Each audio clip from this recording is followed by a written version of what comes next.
The culmination of the 2023 Blast Circuit and the final day for us here in the Etihad Arena. And boy, oh boy, do we have some treats in store for you. Of course, an incredibly exciting show match, that coveted grand final, and some players still hanging around the arena, getting involved in the activities, signing with a lot of fans that have turned up for the final day of the Blast Premier World Finals. We've got so much to be diving into. I'm, of course, joined by Jacob, Maui Snake, and Mathieu. I'm so excited to be diving into the final day of Tier 1 CS of 2023, Mathieu. You're right, it's our final day for whole 2023, the final championship Sunday here, surrounded by our friends.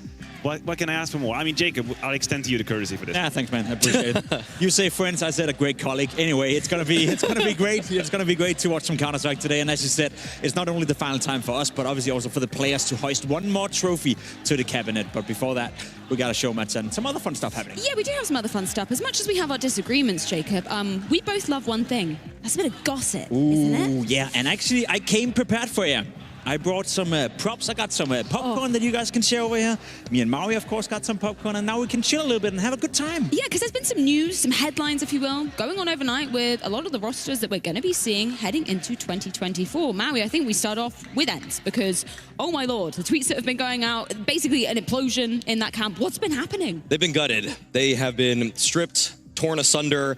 They have lost so many players here. I mean, you're going to see, obviously, on your screen right now, Glaive, D-Haw, the people on the left, those seem to be the lone remaining players. Modern, Sunpius, they've joined up with Falcons. Nertz, his destination is fairly unknown. I mean, I don't think we necessarily know exactly where he's headed just yet, but they've also lost Saw, their coach. He was the backbone of this roster, and obviously you have to talk about the fact that all of this was spurred by the fact that Snappy departed a month ago. It's crazy how fast that goes, right? Because the three of us, I remember the four of us for that matter as well, we were doing Cologne, and we were speaking about ENCE as one of the upcoming teams out there, top 3 team in the world. Could they go into another grand final? Could it be a team that would establish themselves as a real contender to be the best team in the world? It was such a promising project. It was such a promising team, and over a couple of months, it's just completely being split apart. Yeah, I think it speaks volume to the fact that they believe in Snappy and Saw. They believe in their leader. They wanted to be with their leader, and then Snappy just said, "Guys, listen, I have this other project going on. I'm going over here. I think you all should join." And I cannot help but feel a little bit gutted for Glaive, honestly. Not that he would have for sure have success in that roster. That's not what I'm saying, but it's just like, hey guys, so wait a minute, you're leaving? What's going on? You just arrived to the party and everyone is leaving, and now he's just left alone. Feels Glaive, man. I think this whole situation has been entirely unfair to Glaive in that there's no IGL in the world that can really implement a true system in a single event. So I feel like Glaive still has a lot to prove moving forward with this roster, and we'll see with the pieces that he has. Maybe that's Nertz. I think it will be D-Haw if he's able to put something on the table, because ENCE, in terms of just as an organization, they're so easy to root for when you talk about people like Natu behind them who have made esports look sustainable and look like it can actually be an industry that is built to last. Well, I think that was a great point we just had on our screen right here. That Glaive was aware there was a risk coming into ENCE. Okay. A lot of people were suggesting that, oh my God, he signed a contract, they didn't let him know, he's being hard done by. He was well aware there was a risk coming into this ENCE lineup, before he put pen to the paper. So I respect Glaive a lot. I think you're right when you're saying that it's a tough situation for him, but he was well aware of the risk when he first signed. Imagine the task that he's going to have now if we are just moving forward to the next few weeks or months, right? On one hand, we were wondering, is he going to be up to the meta? Can he actually do this? But we were assuming that this was going to be with the ENCE roster. We didn't know if that was going to work out, but okay, you got some good pieces. You have a sort of a system that's pre-built that you can maybe improve, work on with. And now he's going to have to rebuild something from literally from 0 to 100 possibly. He's got to rebuild a structure, gain the confidence and trust of some new players, maybe foster these new players. It's going to be one of the toughest challenge he's ever had in the next few weeks or months. It's exactly what you mentioned, Maui, the fact that he was coming in and you don't expect an in-game leader to be able to implement a system in just one event, but then with the outside context that he was totally aware that these players were already looking in other directions, other teams were looking at grabbing some of them. It does make you question Glaive's decision itself if you knew that it was so tenuous, the likelihood of his players staying on for the upcoming months. However, I do think that for someone like Glaive to come into a project like ENCE and just, again, the backing, the long-standing nature of the organization, it does provide you with a sense of security. And in some ways, I do think that Glaive had to be scraping, you know what, I'm not going to say the bottom of the barrel, but maybe the side of it. The fact that he couldn't probably get onto some tier 1 roster immediately. And so this was a project that, you know, if he blew them out of the water, they might have stayed. But I mean, thing is that money talks at the end of the day. It could also be a blessing in disguise, because we had the conversation already with Glaive joining ENCE in the first place, that could he do any better than what Snappy had done? Wasn't we all agreeing that Snappy got the absolute most out of that lineup? So for Glaive to join, the only thing he could do was try to be as good, but getting them to be even better than they were, that was almost impossible. So it felt like for Glaive, you're coming into ENCE, and the only thing you can do is try to maintain or fail. Now that he gets to build a new roster, I guess the expectations went from up here to all the way down here. We have no expectations now. It's Glaive, it's Kuben, maybe Dyha is staying. We've heard rumors about Nerds going somewhere else, right? So in terms of the pressure on Glaive, completely removed. Can we bring up that Nerds tweet again? Because Snake Expert Maui, what's that little snake doing right at the end of Nerds' congratulatory this is just tweet? funny. Yeah. This is just funny. I mean, Nerds obviously throwing a little bit of shade at Modern and Sunpies, but it's in Freya, if you want to do emoji breakdown here, there's a heart, there is a heart eyes, and then there is a snake emoji. So he's kind of just poking a little fun at them for him getting abandoned by Modern, Sunpies, Snappy as well. I mean, there's not really that much animosity there. They're fine. It's an amicable breakup. He's also one of the players that's a little bit hard done by in this whole transaction. I mean, obviously Dyha is left behind, and that sucks massively. But if you think about hype around the player and prospect and sort of what we could have seen from a player, Nerds was very much up there. He was a player that was talked to a whole lot, that delivered quite a lot, and that still has this potential to improve. And now it feels like he might have just missed a train that is going to a direction. And wherever the hell is he going to stay? Is that going to set back his own projection and trajectory for a few months as well? I would kind of feel like feels bad and sad emoji if I was Nerds. Let's just play with the idea that Nerds went with the other guys to Falcons. Then you're looking at XN's plus Magix, right? Yeah. That's a pretty good roster. We're sick. talking about a straight-up upgrade from Dyha instead of Magix, and that would all of a sudden be a team that we could be like, sure, they've gone to finals without him. Now they get Magix in there, they get Sonic in there, a coach that is known to get the best out of his players, a coach that knows what it's like to win a major, a support system in Falcons that have brought in Lars Rubbel as well, the Danish mental coach who's been around a lot of major winning teams as well. That would be quite an interesting project. I would also prefer that. So I also feel a little bit sorry for Nerds, but also a little bit sad that we don't get to see that. Where do you think he's going to go then, Jacob? What's Nerds' future? Yeah, where is Nerds going? You want to play a little game for you? You want to play a game? I'll take a popcorn right here. Of course I do. If I hit your mouth here, right? Nerds is going to Heroic. In my mouth. In your mouth. In my mouth. From this distance. Are you ready? Right. You got to open? Wait, Nerds is going Open. where? Nerds is going to Heroic. Open up, I Freya. want him to go to Heroic. Well, Just don't care about that. Just play along, I think Freya. he's Play going along. to Heroic. Okay. You just need to open your mouth. That's it. Please, no. Almost. Well, not So I guess quite. it's not going to Not Heroic. quite. I don't think it's happening. Throw I've ever seen in my life. Okay, Nerds not going to rehearsed. Heroic. We heard it first. Let's talk about Falcons, because obviously Yes. that's where some of the members are going to be going, as we were just alluding to. What's your take on this Maui, the roster that they've been able to build? Well, we talked about the fact that this is the core three from ENCE already, Modern, Sunpius, Snappy, and then we've already said also, and I agree with this, what Pimp said, that Magisk is an upgrade to Dyha. That's a 1-for-1. That's excellent. Boros, a little bit more of an unknown quantity. We've seen that some of the players that really had a great coming out party at the Blast Paris Major have fallen out since then. I'm talking about people like Ima. And so it's going to be up for Boros to pick it up back to where he was at that Paris Major. He's got a great staff around him, but it does seem like if Falcons don't achieve their goals, it's clear to me that Boros will be the first person on the chopping block. Yeah, I agree with you. I also think Madden's credits kind of improved drastically in the last few months. Sure. I think he's been a player where if you really wanted to nitpick and look at potential mistakes and productivity on a server, you could at times argue that he would be a piece to be improved in ENCE. But the way he's played amidst this sort of tumultuous period that they've had, he gained a whole lot of respect from a whole lot of people as well. So now he's in there. He took the bus. He punched his ticket in the first class on the, I was going to say the Titanic. Hopefully not. Hopefully something that did not crash eventually. And he did get his ticket on that one. Yeah, in terms of what we heard rumored to potentially be the Falcons roster coming together in these months leading up, how would you grade what they've actually managed to put together?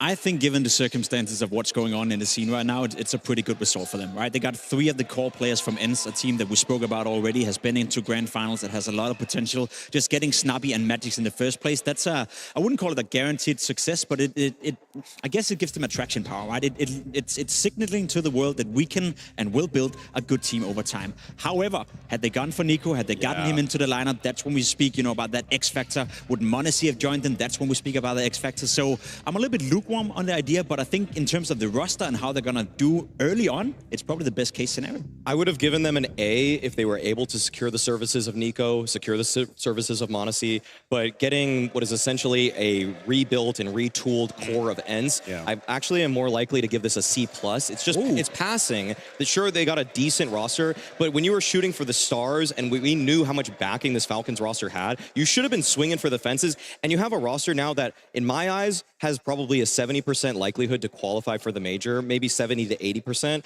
but it's not one that I'm actually going to really even give a good chance to make it to the playoffs. Now, but you mentioned the major, and I think that's a key point, right? When we heard about their first intention, the A plan, as we like to call it, kind of falling apart, I thought that we would have to say goodbye to Falcons for at least one cycle of major. I thought that was going to be it. They would never put together a very competitive team. We'd have to wait for them for the next major at the end of the year. Now it feels like they have enough. They have enough to be present, to have a say, to be part of the conversation, and it is a little bit of a remix of ENCE. So considering how catastrophe it could have been, they kind of saved the bacon there. What are you thinking about this kind of new in-game leader and coach formation that we see coming together? Because obviously you were really praising Snappy and Saw. They were, such a great mind for the game. How do you think he's going to be working with Zonic going forward? I have a lot of faith that it's going to be a similar trend of just Snappy working very well with the coach. There's nothing that has given me any inclination that Zonic should be a bad coach to fit with Snappy. He obviously took Astralis to 4 major championships, won one with Vitality as well. That's 2 very different in-game leaders in both Glaive and Apex. Snappy has been in our S tier for IGLs for some time now, and so if anybody can really help him out even more than Saw did, it probably is Zonic. There's probably one name in the world, and it is him.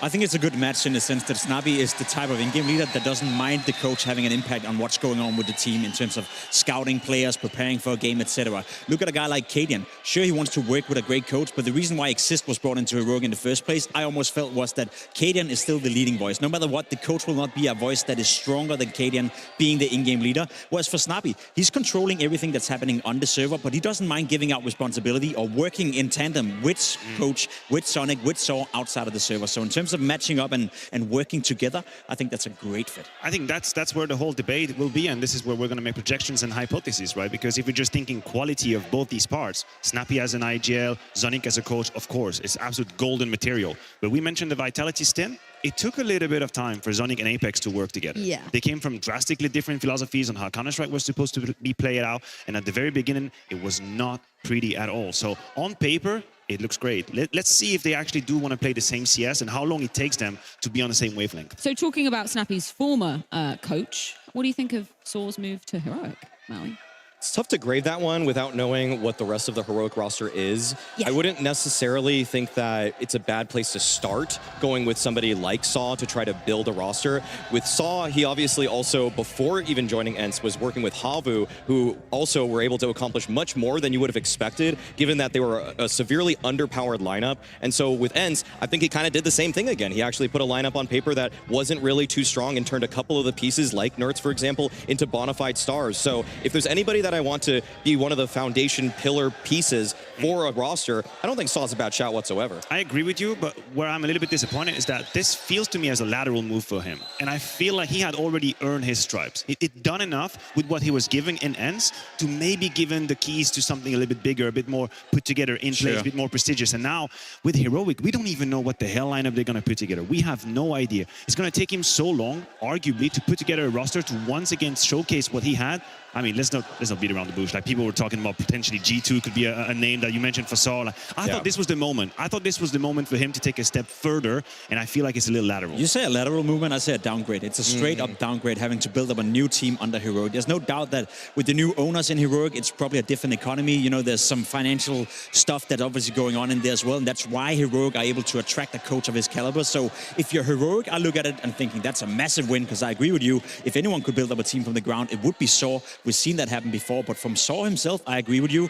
Not even a lateral move, but a straight-up downgrade. Yeah, let's move on to talk a bit about Cloud9. Obviously, no real roster changes in terms of their active roster, but Shiro, Sounds like Spirit want to get a hold of him. Yeah, because we discussed it yesterday, right? If we're Cloud9, bring back Shiro into that lineup for the major. You know, just save us, come back, you know, do something about this AWP problem. But that doesn't seem to be an opportunity anymore. However, it's been rumored that, you know, from certain sources, we're talking about a player that is going for more than $1 million. So there's also some financial stuff going on in here where Shiro, of course, being one of the best players in the world when it comes to Counter-Strike, he's going to be expensive. And apparently Spirit have the money to do so.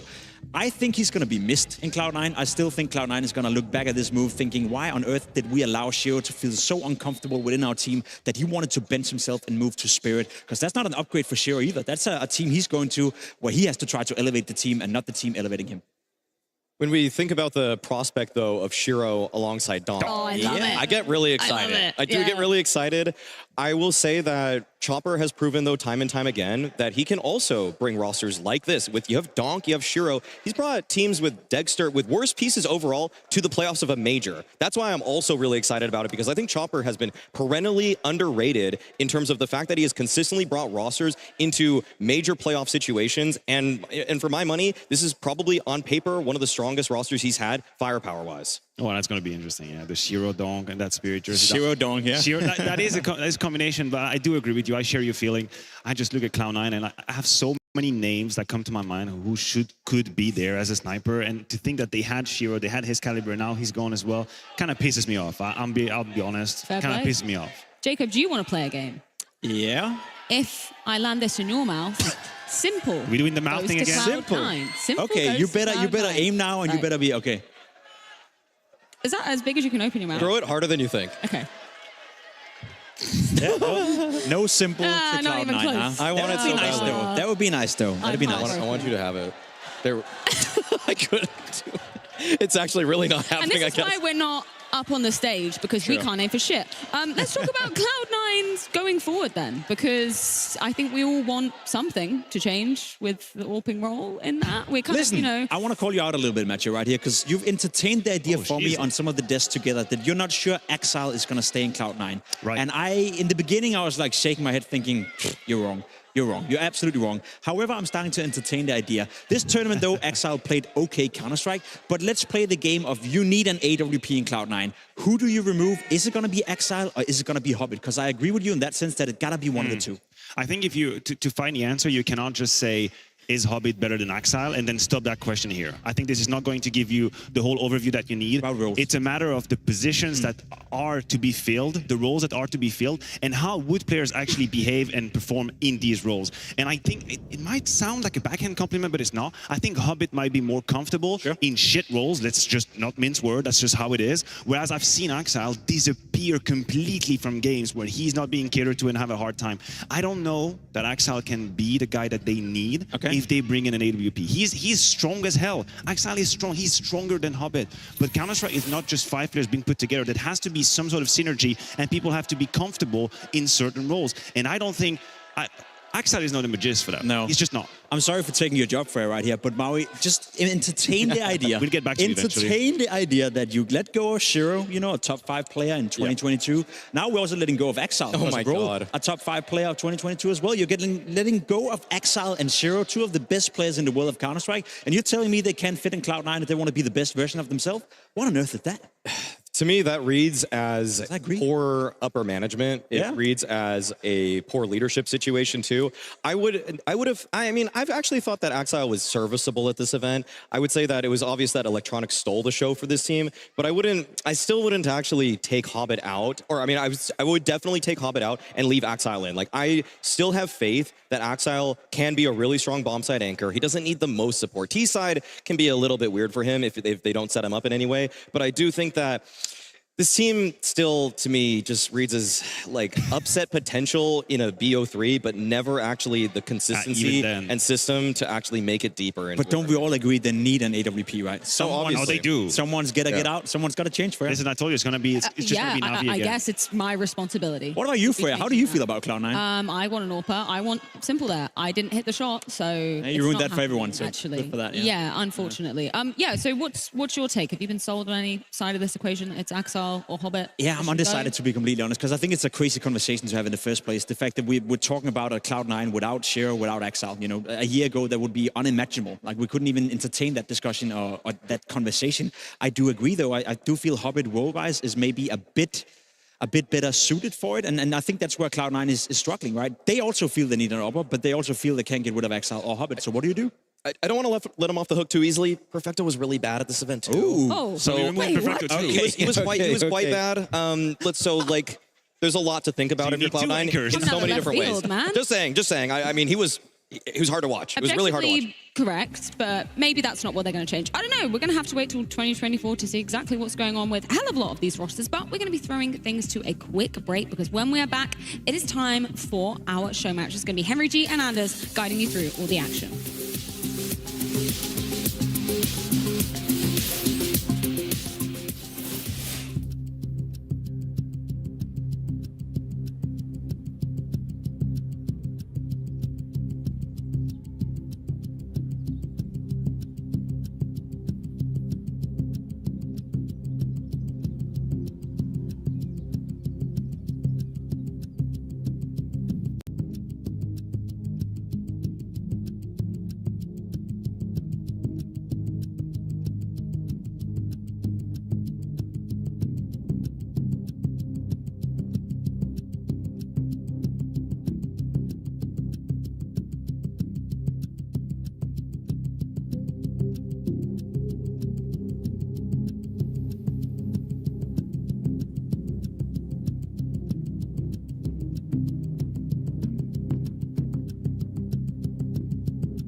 and gentlemen, welcome to Super Sunday.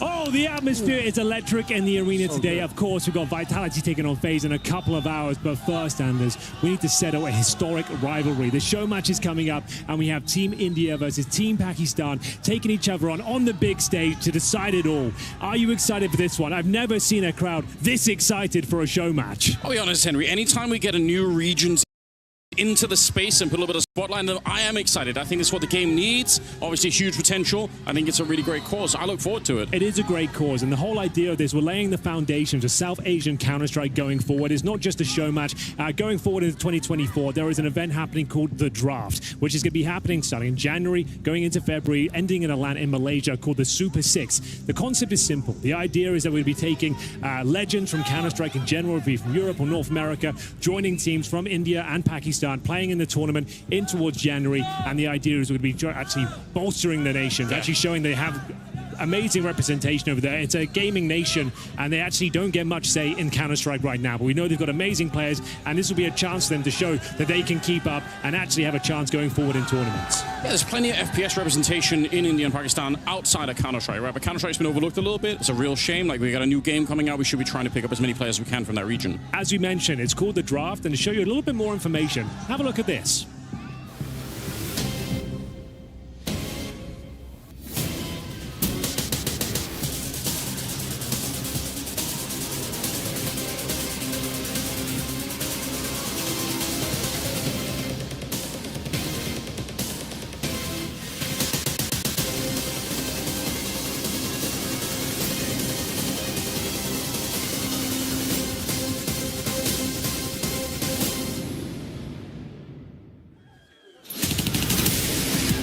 Here we go. It's time for the walk-ins. Introducing Team India. We've got Defaulter, Rossi, Ghost, joined by Perfecto and Tess. It's quite a deadly team, Anders, if you don't mind me saying. Yeah, what an opportunity for these guys to be on stage. You know, you're going to be playing with some absolute legends. The atmosphere today is almost more hype than it was yesterday. Everyone's turned out in their thousands to celebrate these players and show who is going to be the strongest Counter-Strike nation going forward. And up next, of course, ladies and gentlemen, introducing Team Pakistan, representing Executor, Bullet, and Ismutcher. Joined by it's young Jimmy as well, Anders, your favorite player right now, and Makot, one of the absolute goats of the game right now. It's going to be Sun Pius as well. They've got one of the most electrifying AWPers to join them, the Rookie of the Year as well. This is going to be a difficult game for Team India. You have to say that. I really think it will be. You know, show matches are all about having fun, but I bet there's going to be some rivalry anyway. Certainly amongst the Indian and the Pakistani players, but also, I'm assuming, you know, somebody like Jim Pat, like, he's not going to be able to turn it off, right? Like, he's here to play, he's on stage. Absolutely. These guys are stone cold killers. These guys are going to be looking to absolutely take the victory here. It's a show match, it's a bit of fun, but no.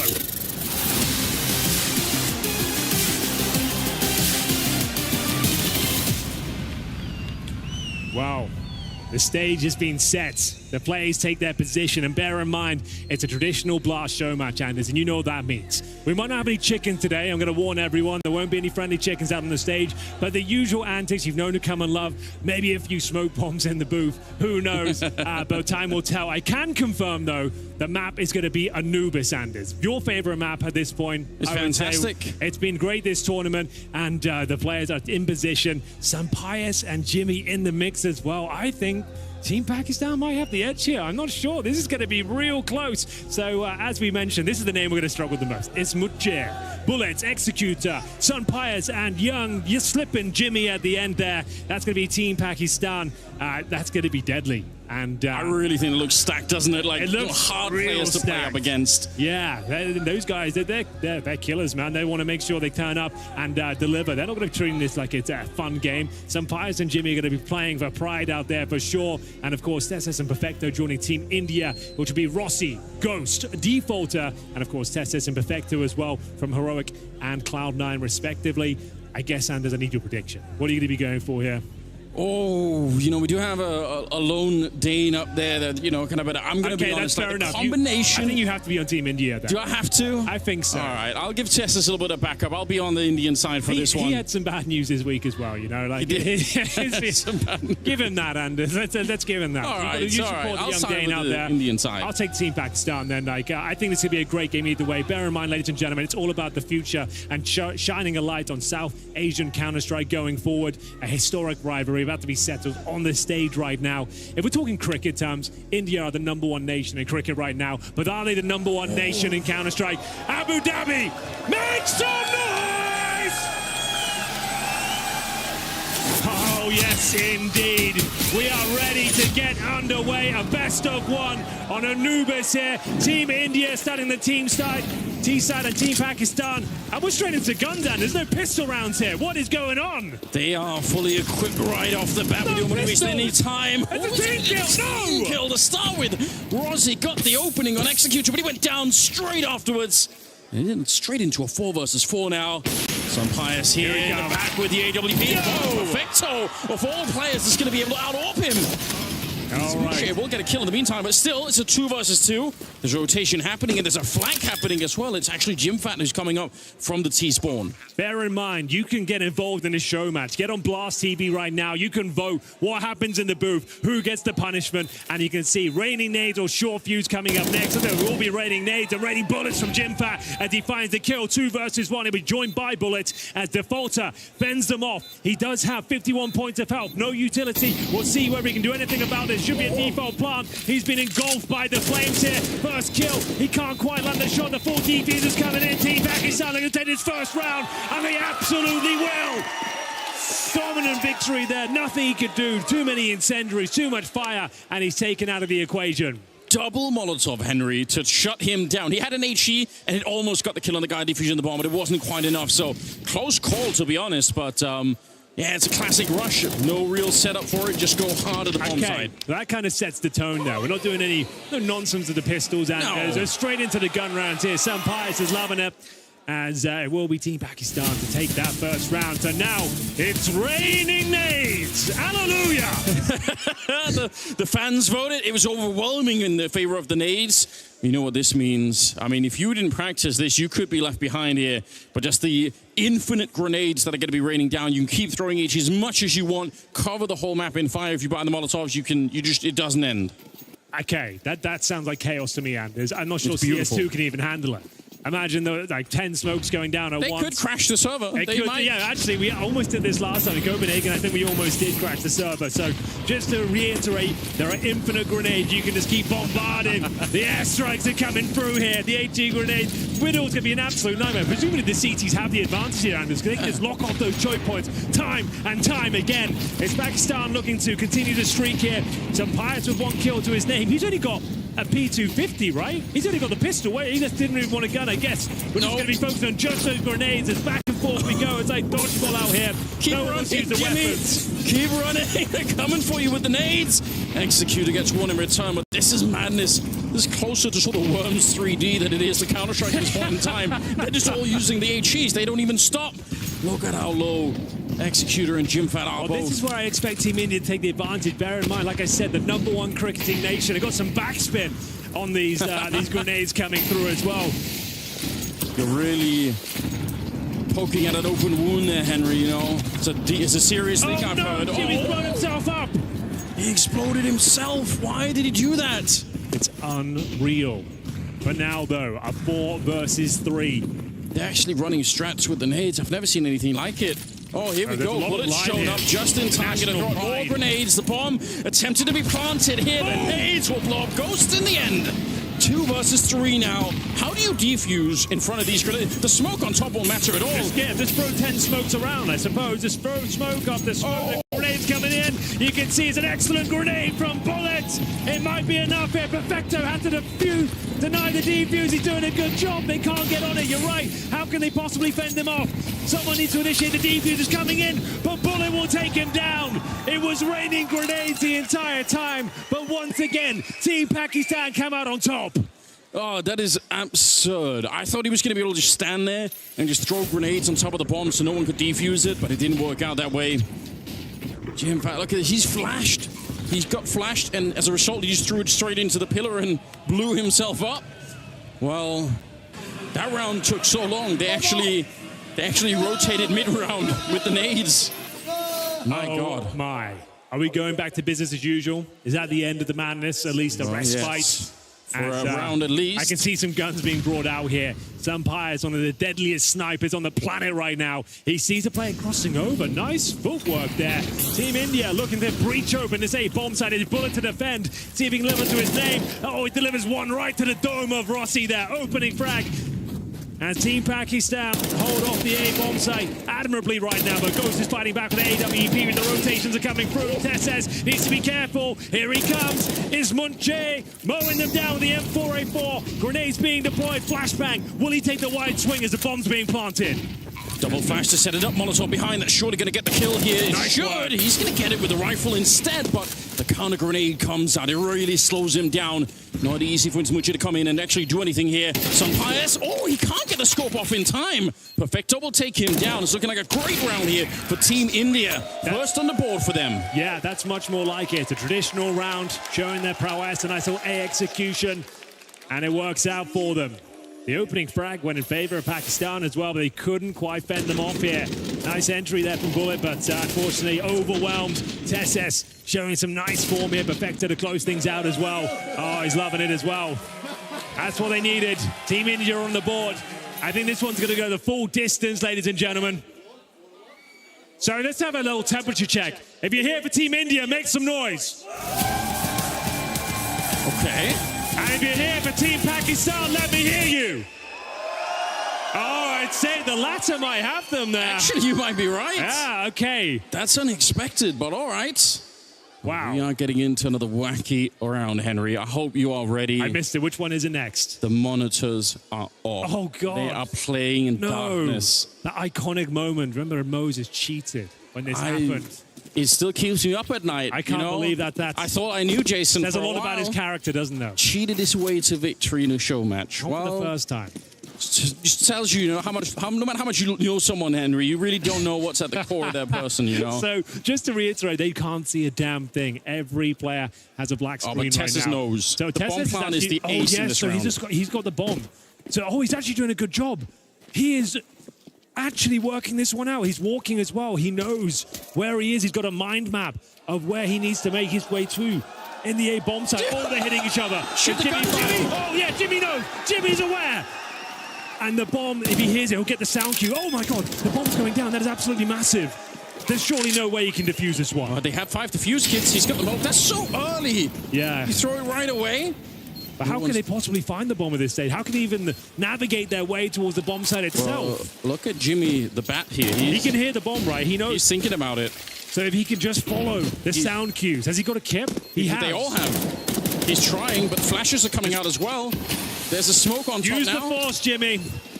Yeah, he has to use that echolocation. Oh, he's got it! Oh, no! Oh, he's on. Oh, stop it! No, he was on it! There we go. He's back. No, God, the knife! This is unbelievable. The blind leading the blind here as Tesses will hold him off. It looks like Team India have done enough for their second round on the board, ladies and gentlemen. We're tying it all up. And it's all down to that bomb plug.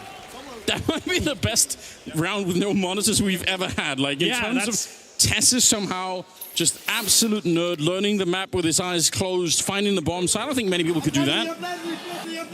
He did so well. I've never seen anything like it. I thought we'd be stuck in spawn. He ran straight towards that bomb site and even got a knife kill on towards young Jimmy as well. Oh, they're loving it. Team India starting to build up a bit of a streak here. I think we go back to a normal round now, but we'll see what's in store as we get into round number 5. What a show match it's been so far. Truly. It could go either way at this point. Sampaio needed to find some form once again. As we get into it, we're going to see the weapons being brought out. The money's not an issue. You can see they've got $16,000. Buy whatever you like. Sampaio's opting for the M4A1S, though, Anders. Okay. Doesn't feel like the sniper at the moment. You know, that's kind of his usual day job. So now he's been let loose. He can do whatever he wants. Not seeing anything wild and crazy. So in the rounds where they're allowed to, they want to play a little bit more seriously. Again, it's a great rivalry at the moment. You brought cricket into it, Henry, as well. You know, that's And that's also like a little bit of a sensitive subject because Pakistan are like ranked number 3 in the world, India number 1. They always have been, to be honest.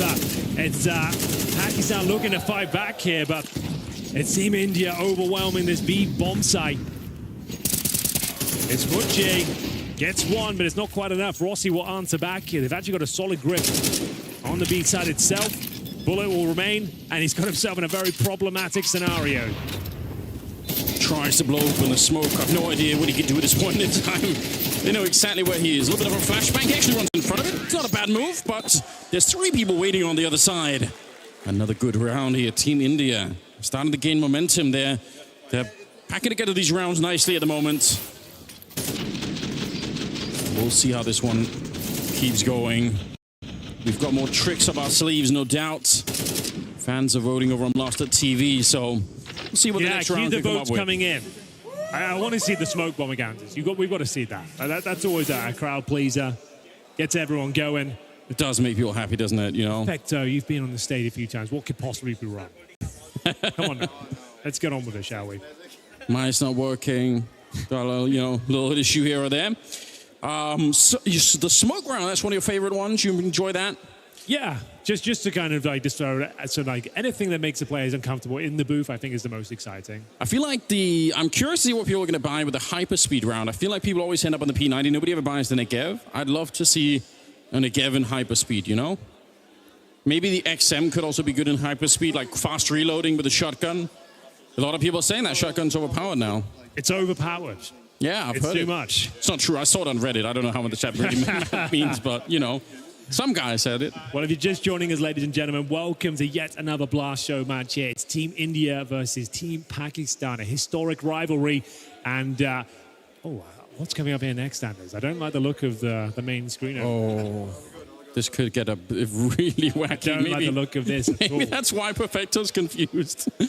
Oh, yeah. It is a show match, and it is for fun, but Henry, it's also to try and open up a couple of new regions, which would be really, really exciting for the next year, right? We've got the draft coming up, so hopefully you guys caught the beginning of it, but I'm going to try and see if we can shine a spotlight on the Southeast Asian region, and I think that's there's again, there is in other FPS titles there definitely is a lot more legacy in it. Team. Yeah, it's just not being represented in Counter-Strike so much. We're trying to build it and develop that going into the future. It's a collaboration between Nodwin Gaming and Blast. It kicks off in January. So if you're from that region and you fancy yourself maybe even getting involved, you have the chance to play with legends of Counter-Strike, mixed with teams from India and Pakistan. And it's at the Super 6 tournament happening in Malaysia towards February, I believe, is the actual LAN itself. But this is all an initiative brought to you by Blast and Nodwin. So just give you a bit more information, and hopefully we'll be back underway momentarily. There are going to be some tech issues when we're kind of messing up the server as much as we are right now. We're deploying all of this madness. Pushing it to the limits, really. Yeah, absolutely. Testing the CS2 engine out there. How far can it go? But upside down. Now Anders. Inverse mouse. Oh, that sucks. It's so hard to play with. Now, we've already established the best strategy here is to try and just play with, AWDS, like just try to not move your mouse at all. Just move it like left to right. But as soon as you get into any territory, we have to look up or down. It's madness. So just try not to do that if you know what you're doing. If you're brand new to the subject here, you might be in trouble. But they've bought P90s. They're sure that's it. The best gun in the game. It makes sense. You've said this for a minute. Yeah, I feel like there's a real future for it. You can see the CTs are the same way inclined. It's going to be a full-on rush here from Team India. You can see they're struggling. They're going up, trying to control that recoil. They'll trade blows here at the main entrance. For now, a 4 versus 4. Grenades being deployed from bullets. Executor looking to mow them down eventually, but they're going to be happy with that initial frag and make their way back toward the B side. It's the auto shotgun for Jimmy here. Zampire's going for the AWP. You can see he's struggling with it, aiming into the sky. It's completely messing in his brain, but we'll see if he can hold on. Oh, the P90 as well. It's so difficult to control that recoil. Your muscle memory is working against you, Anders. You can see even in the back bullet, trying to get a couple of kills here. You got to aim down as he gets the double. Got to get that reload fin. Surely he gets dropped at this point. Doesn't really take much. Oh no, it's Tessis to find him eventually. 3 versus 2 for Pakistan. They look to tie things up here. What? All right. Jimmy gets a kill. It's Perfecto on the other one. And now it's down 1 versus 2 here. Jimfat's barely alive, but Vecto, he's a little bit rattled at the moment, trying to see if he could find it, looking for anything. The bomb, not even close to him at the moment. I think going for the kills might be the easier choice. He's going to get one of them there. Sunpies has given up on the AWP. I think he's trying to use the pistol instead. At range. Oh, the spray is good. Perfecto takes another one for India. Yeah, they're starting to build up a bit of a lead now as well. The upside down round, one of the more challenging ones, of course. We saw that muscle memory working against Sampayas. Couldn't quite get his hand around it, and unfortunately, the AWP doesn't have much impact. I think it's a great call, though. Shotguns, P90s, that's where you want to be in that sort of scenario. You can see how it messes with your brain so much here. But Team India, get it over the line. It's actually so hard to play with, especially with any panic sets in. You're just, you know, you say your brain is just telling you to do one thing, and you have to do the exact opposite. They're celebrating. They are loving life at the moment.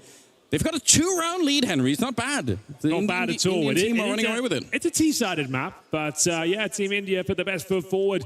Looks like we're back into a more traditional setup here, as just going to be a normal round of Counter-Strike, if you can believe that. It's going to be Sampayas looking to open things up as he takes the AWP over towards middle. Ghost trying to crack things open.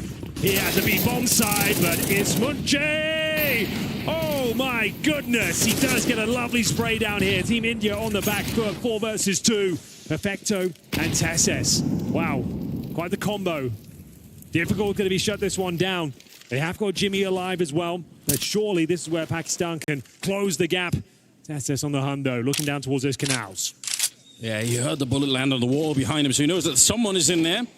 Perfecto, I think, landed a no-scope on Sampayas. This is one I don't even know how it happens, but he's going to miss that shot, and it puts him in a little bit of trouble. He knows someone's down there. Good communication between Tesses and Perfecto. He definitely got the word in from his teammate there. Well, he's still got a minute to work with. They're trying to pick them off one by one. Perfecto seems to know exactly where this, oh my God, player in T-Spawn is! He's brought it down to a 1 versus 1. Perfecto, 4 kills in the round. He's on for the ace here. Up against Jimmy, though. And they're pretty far removed from each other. Needs to recover the bomb. 40 seconds. It's outside B for now. He has no idea where the young Finn could be. He's got the AWP and low health as well. Just 10 to his name. But this would be for the Ace-Sanders. And to extend that lead for Team India. An ace in a show match with an AWP up against Sampayas as well. It starts with a no-scope. It's a lot to ask for. If he wants to go to the bomb side, he has to run right now. He can't really walk around any longer. Yeah, he has to go big. This is taking a long time. I think he might be dead to time. You know, it's a show match, but they can't help but take it seriously, though. This is a little bit tense. 8 seconds on the clock, and I think Jimmy's got the right idea. Sneaks in, lets him linger in the smoke for all of a second. It's Team Pakistan back on the board. A 3rd round for them. Absolutely true. It was hard fought. It comes down to the 1 versus 1. Perfecto, even with 4 kills in the round, wasn't quite enough. Oh, God. Perfecto the AWP. We've seen it a couple of times, even this tournament. Nice to bring it out. And it will be a disappointing result, but Pakistan will be closing the gap here. Sampayas staying away from that AWP. His main weapon, happy to operate with the M4 here. Bear in mind, they've got $16,000. No craziness this round, but Jimfat is Munche, as smooth as Mumbai Chai, starting to mow them down, as we will see a Rossi response at least. Losing 2 people at the start of the round are definitely not easy. Now you can vote on which team gets smoked. So right now it looks like it's going to be Team India. Pakistan, they might have a bit of an advantage going into the upcoming round here. Oh, it's the smoke. It is the smoke. Your favorite round, Henry. Oh, it's actually happening. Yeah, well, they try to boost over to look through into the bomb site. Not going to find anyone again. Jimfat and Ismuche coming up with some great kills, and it's just default to left. 1 versus 4. And they're not even really rushing him down. They're flanking him, in fact. And Smuchi gets the last kill on top of everything else. That ties the game here. Pakistan catching up to India now. Oh, they really are. Turning up the heat here in Abu Dhabi. You can think that there's been a tone shift out of it now. You can see that it's actually turning into a competitive game. These real gun rounds, they're actually giving it everything they've got out there.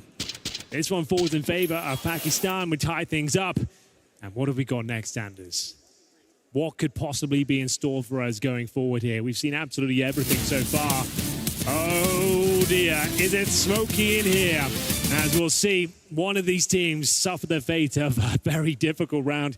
It means an actual IRL smoke bomb's going to be deployed, and looks like Team India are going to have to be the ones to deal with it. Yeah, the fans voted, and this is the result. So, Perfecto, I think he's actually tried this before, so at least he can brace himself, but the rest of them maybe not so much. It does get thick with smoke in there. You really gonna hold your breath if you can for 2 minutes. It's doable. Oh, we got the Krieger coming out now. Rossi picking that one up. Haven't seen a Krieg too much in CS2, so I applaud it. Try and see if we could pave the way for something interesting. A little bit of a shot here for Ghost. You can still see, it's fine. Executor goes down, 4-on-5 to ensue. Sunpius still not with the AWP. Maybe he's just being, you know, a sportsman here, trying to play fair. You know what Sunpius could do with that. Sniper. Rossi, look at this! Oh! Double kill with the Krieg, Henry. Yeah. Through the smoke as well.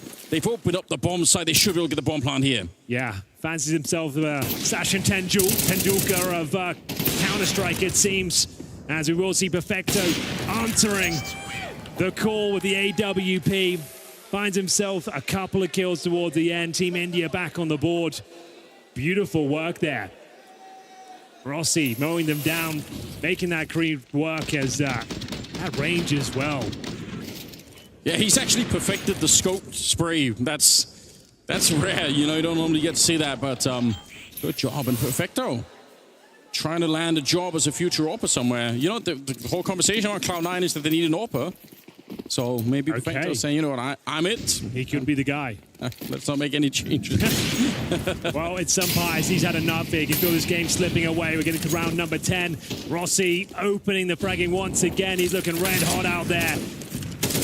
Oh my goodness. It is going to be great shots at range. This is starting to turn into a real competitive game. You can see the skill shining through from these players.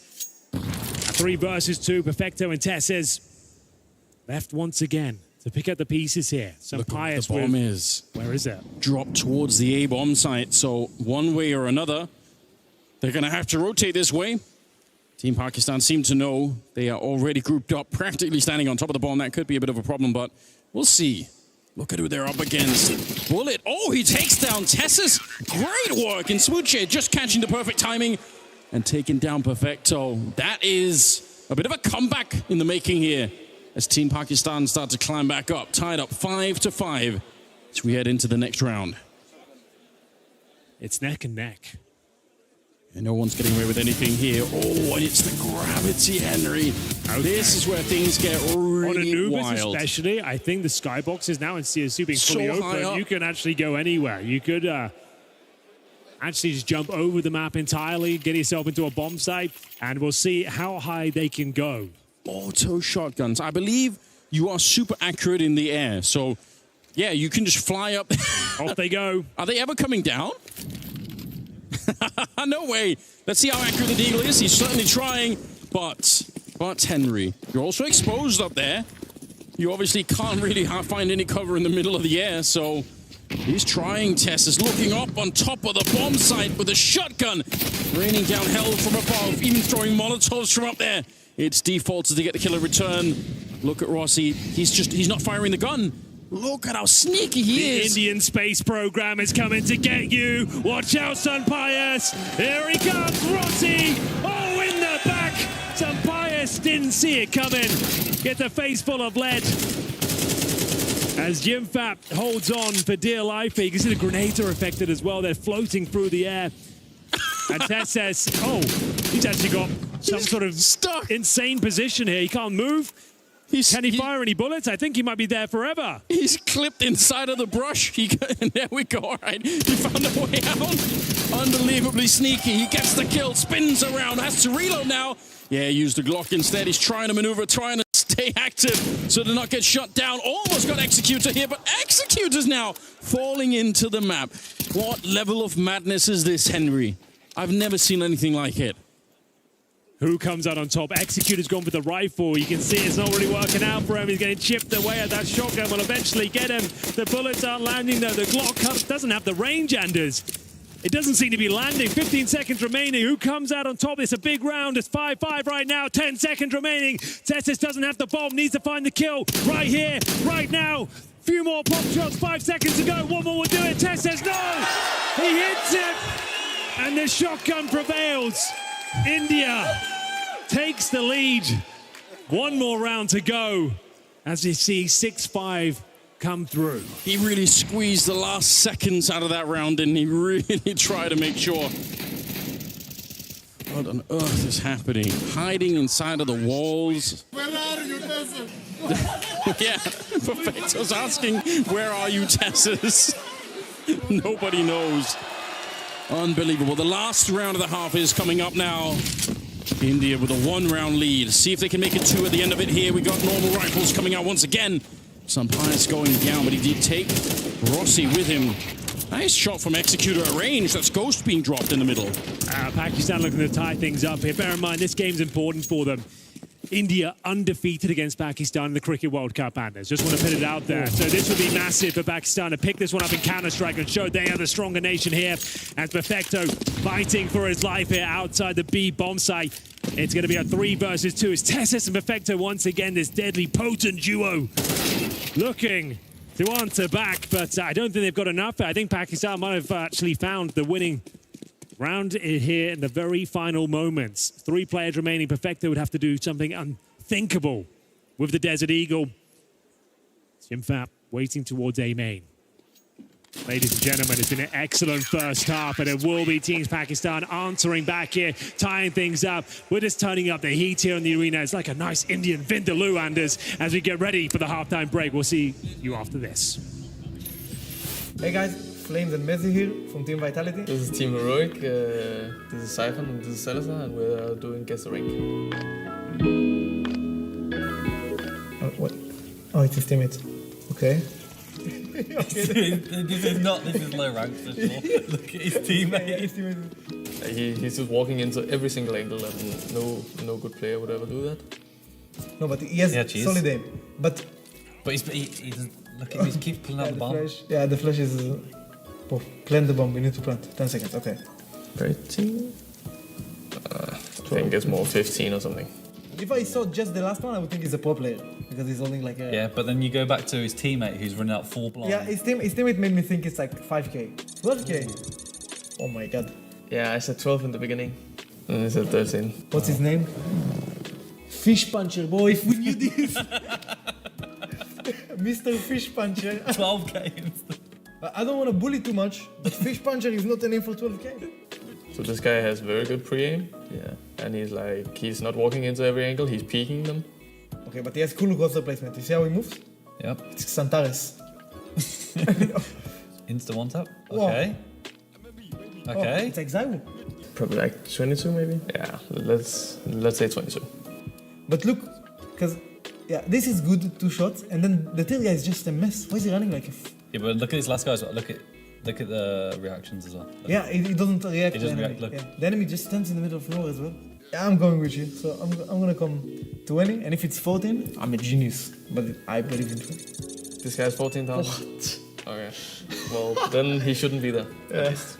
Oh, genius, man. Okay, yes, M9. Oh. Oh, cool. Okay, that's like 6k. I don't know. I don't know. His name is Yes. PSP1G. I don't know, like this is just movement. I think, he didn't really show anything that really like shows you that he's a good player. Has to be pretty low. You think so? 17, I think. I think 17 is a... Just freestylers. Yeah. They come to the low. Yeah, They're just here for fun. I would give him 15. Yeah. It's random, I guess. And like in this clip, because it's just movement. Okay. Not bad. Nice angle his teammate takes. Like he's just jumping in apps for no reason. Oh, it's not too bad, I think. This is high. Like his movement is not so accurate in the sense that how he picks, but he has good aim. Again, his movement is all over the place. 17k. Let's just say 15. Yeah, 15. Oh, well, that's close.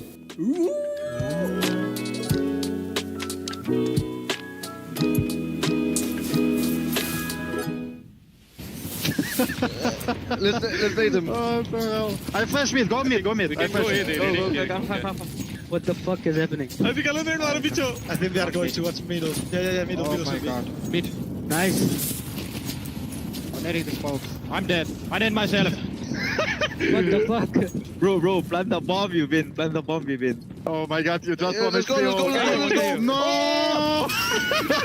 Oh my god, we have it. We got it. I'm dead. Last cave, I think. Yes.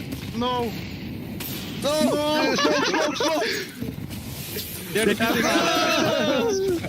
Let's fucking go! Nice. India known to have some of the best spin bowlers in the world, Anders, but it wasn't quite enough in the nade-only round. Team Pakistan managed to pick that one up. Nice insight to the team speak there as we get ready. Ladies and gentlemen, the final half. Team India versus Pakistan. Let's make some noise. Get the arena alive as we get ready for an opening pick. It is going to be Team India finding that first frag. Yeah, Sun Pius out-opening Perfecto finally. Perfecto's been getting the better of him so far. And they're off to a good start here. A little bit of a trade coming in, though. It's Ghost taking down his Smoochie, and Bullets will drop Rossi, so the trades continue. But it's Team Pakistan coming out on top, at least for the minute. A double push coming out of the palm side, a knife out. But he gets shut down, Henry. Ghost will take him out. Team India not wanting to get rid of this round just yet. It's Jim Fat and Bullet left. 2 versus 3. Trying to see if he can walk into the smoke with an AWP in his hand. That surely is instant death if you come out the other side. Well, here we have it. A tense moment here, all the way back in T-spawn. Team Pakistan on the back foot here. Bullets. Knows the chance he can save this one, but he is taken down. It's a hell of a flash from default here. Jim Fat with the AWP, not known to be an AWP, but it will be Team India picking up the first round of the second half. 7-6, neck and neck. Oh my God, it was a straight up no-scope. What? I missed that. How's That's he done that? so ridiculous. Okay. Okay. We're learning something new every day, I guess. Yeah, don't see many of those. Why even bother scoping at this point, you know? All right. Calling for a friend, calling for some help maybe. Team India's pulled ahead once again. 7-6. It's a 1-round lead, but they're on the CT side now. Yeah, Team Pakistan looking to shove a bit of that biryani heat down their throats with the A main push. They've managed to trade out Rossi. We'll see the grenades deployed here. Perfecto to defend. Can't quite land the shots here. 4 versus 4. It's Ghost with the AWP as well. A double AWP setup. You don't see many of those on Anubis, Anders. They're blocked off by the utility, taking damage en route. Pakistan needs to try and get through. All of this utility has been deployed, and some players will find one, but they've taken so much damage. Double kill from Tesses. It looks like they're done for here. As the CTs are just holding on, it's way too much. Smoochie will have no chance whatsoever, and Team India will take yet another round, 2-0 in the second half. As they get closer and closer to victory here, this historic rivalry coming to a head. And you can see as Tess says how much damage he found through the smoke at that point. They'd already taken so much on Rue by virtue of the grenades as well. But it's a clean and clinical finish. He didn't see a single person that he was shooting at. All of them were just through the smoke. I think the second one was just the last bullet coming through the smoke, and he picked it up anyway. Well, you know what this means, Henry. Hyper speed has been activated. I hope you are ready for this one because it's going to be crazy. Oh, yes, indeed, ladies and gentlemen, it's the hyperspeed round. It's difficult to keep this one up, but we're going to see lots of kills coming in from Pakistan. This is more like it. The bomb we planted straight away. We are going to see if it's going to be possible to retake the bomb side. There's absolute pandemonium out there right now. Goes with the P90. Oh, he's making it work. He got the defuse in. It's already over. It looks like it was going to be a perfect round for Pakistan, but they can't hold on. The fastest round in Counter-Strike history, perhaps. That goes by so quickly. The P90, it's a favorite for this kind of round. My God, that was lightning quick. You'd like to see it. And again, the scoreline slipping away from Team Pakistan ever so slightly here. I don't even know what happened towards the end. It was too quick. 9-6. Team India taking a sizable lead, and Ghost will take down his Smoochie to start the round with 4 versus 5 here. Sun Pius, could he be the difference maker? Oh, he's caught Rossi. Good timing. And Jim Fat was flashed as well, but he will still get the return. 3 versus 3. They need this one, Team Pakistan. They're starting to get that Delhi belly right now. It's not feeling good. They can feel everything starting to slip out of their body to this point, as it will be Jim Fat answering back. Pakistan, they do need this one. Perfecto, Tesses. And it's not going to be quite enough. I think finally Pakistan have broken through in the second half. Tesses with a mountain to climb here. Jim Fat should be able to take him down. There it is. Pakistan will find their first. It's toward that A bomb site once again, this time finding 6. It's about time we heard something from the Pakistani side here towards the second half. We'll see if they can keep this up. I did like the start from Rossi. He looked like he had good timing. Looked like he had the aim to maybe win another fight there against Jim Fat, who just ends up closing out the round. Still, 9-7 the scoreline. Seeing the AWP and Ghost once again, but otherwise, no sculpture in play for this one. And Smooch is actually top fragging with 16 kills right now. I guess Perfecto on the other side with 20, but yeah. What an experience for these guys. It looks like it might be the Team Pakistan next time that's going to be smoked off, Henry. The vote is rigged. No matter what you vote, it's going to happen. Yeah, it's a good point. It has to come through. And we'll now see round number 17 underway. Pakistan. Mid-control. Some Pius. Tip of the spear. Look at that first kill. Consents players on the other side. The smoke is blown wide open. And he'll take down Tesses. It's Rossi. Bit of a Bollywood star of Counter-Strike, it seems, Anders. He's actually managing to put up some decent numbers here. Gets some of the double digits. As we will see a 4 versus 3 ensue. Until he starts catching bullet, I'm not calling it Bollywood yet, but yeah, you're right, Henry. There's actually something. Defaulter, good shot on Sun Pius. 1 versus 1 against Executor on the other side. It's Defaulter to come out on top.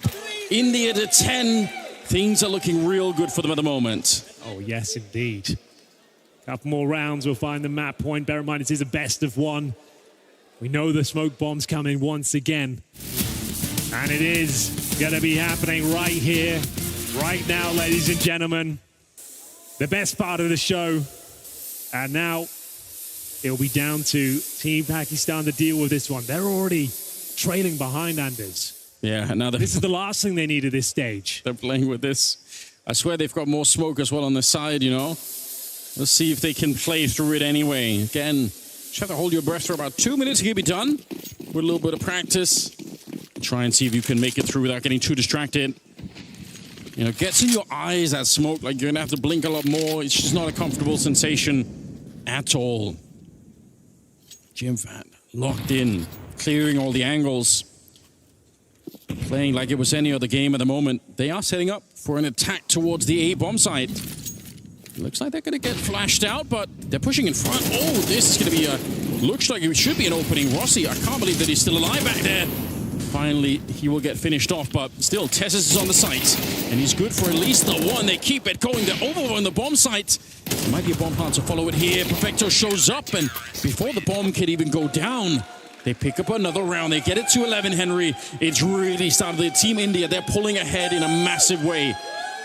If Team Pakistan want to make it back right now, they have to start winning rounds. They really do. And I guess you have to put it down to the smoke screen on that one, Anders. Like, what are they supposed to do? You can't really see your monitor. You're struggling for air in there. And yeah, you can see how difficult that'll make things. Jimmy's not happy about it. And it looks like Team India 1 step closer to victory at this point. It's smoke all around. You can see it's affecting everyone in those booths. As we go to a bullet bonanza. Now, what could that possibly mean, Anders? It means you could keep shooting forever and ever and ever, Henry. Never have to reload. Never run out. So which gun have you always wanted to just hold down and just keep it going? Well, it looks like some Pius picked up the AWP. I don't know why. There we go. Look at the rate of fire as well. Yeah, increases the fire rate of the weapons. And I guess you get all the bullets as well. So we'll see whether it affects the AK-47. Will it even be worse? Will it be difficult to handle the recoil here? Time will tell. Oh, there's a huge flank for the middle already. Ghost really role-playing his name right now. He's walked up all the way behind it. Absolutely not ready for it. Sunpias is there. The spray is insane. Taking down Nsuchi on the other side. 3 versus 5. Yeah, and you can hear there's AK-47. So much stopping power now. The high rate of fire. Sounds like a MAC-10 out there. As India getting closer and closer now to map points. Finding glory against Pakistan. It's just like the Cricket World Cup all over again. Pakistan need to fight back at this one. Is there any way Jimmy can save them? It doesn't look like it. Rossi looking for a huge spray. And it will be map point for Team India. Oh my God. They actually went and found them outside. They're up to 12. It looked like it was a great start. Ghost coming up with these 2 shots here, and Team Pakistan just unable to return into the round here. Look at the spray there. He even finished it off.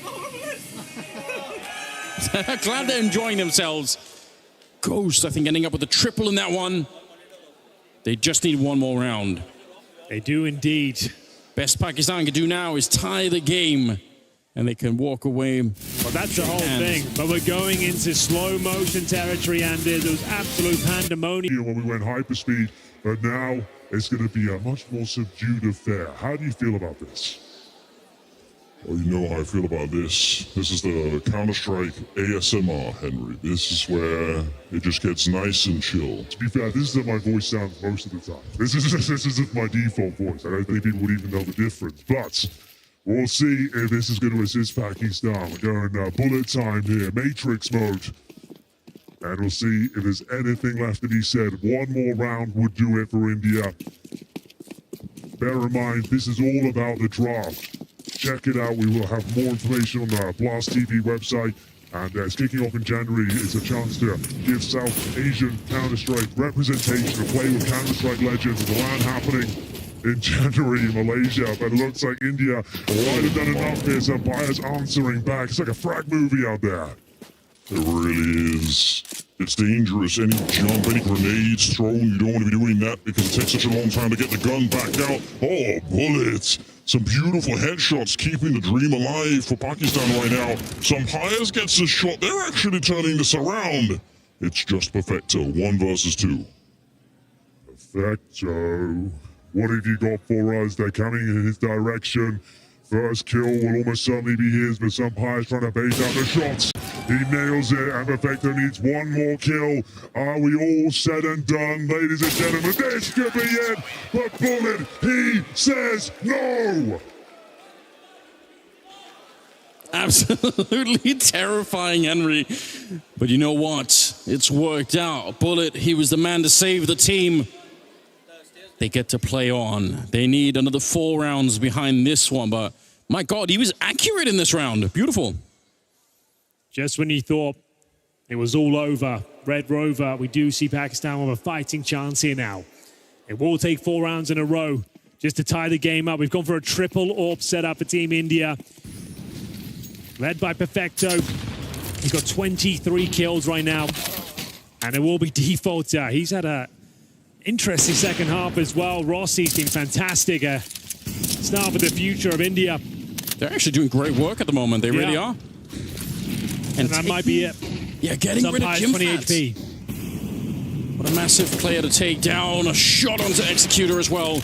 He is dead. Perfecto will find him. Rossi out hunting. It's all on Sunpias. I don't think the Spaniard could do this. 1 versus 5 to try and salvage the show match for Team Pakistan. There's a lot of weight on his shoulders at the moment. Come on, Sunpias, you can do this. You've won better clutches than this before, but they're surrounding him, Anders. First kill will be hit. Oh, no! It's the knife in between the shoulder blades of Sunpias, and it will be Team India to close things out. The favourites coming into it, and they managed to have a dominant victory there. A very, very good game. And actually, the individuals of India shining bright as well. It wasn't just about Perfecto and Tesses. That was a great team effort. Yeah, they had a lot of individuals showing, I think, on the Pakistani side as well. Yeah, a starting rivalry in Counter-Strike. As you said, it exists in other sports, but we want to get it in here as well for the region. And again, to see what kind of talent is there. Hopefully we can find that. Oh, absolutely true, Anders. An amazing show match. Thank you so much to our participants. That was Team India versus Pakistan. I'm going to throw it down to Freya to build the hype for the grand final. We'll see you there. you very much, gentlemen. Yes, congratulations to Team India and plenty more Counter-Strike coming your way. As of course, we've got our coveted grand final, the rematch of what went down in Copenhagen with FaZe versus Vitality. But first, we've got some very exciting news about the Blast roster going forward into 2024, but you're going to have to wait until after this break.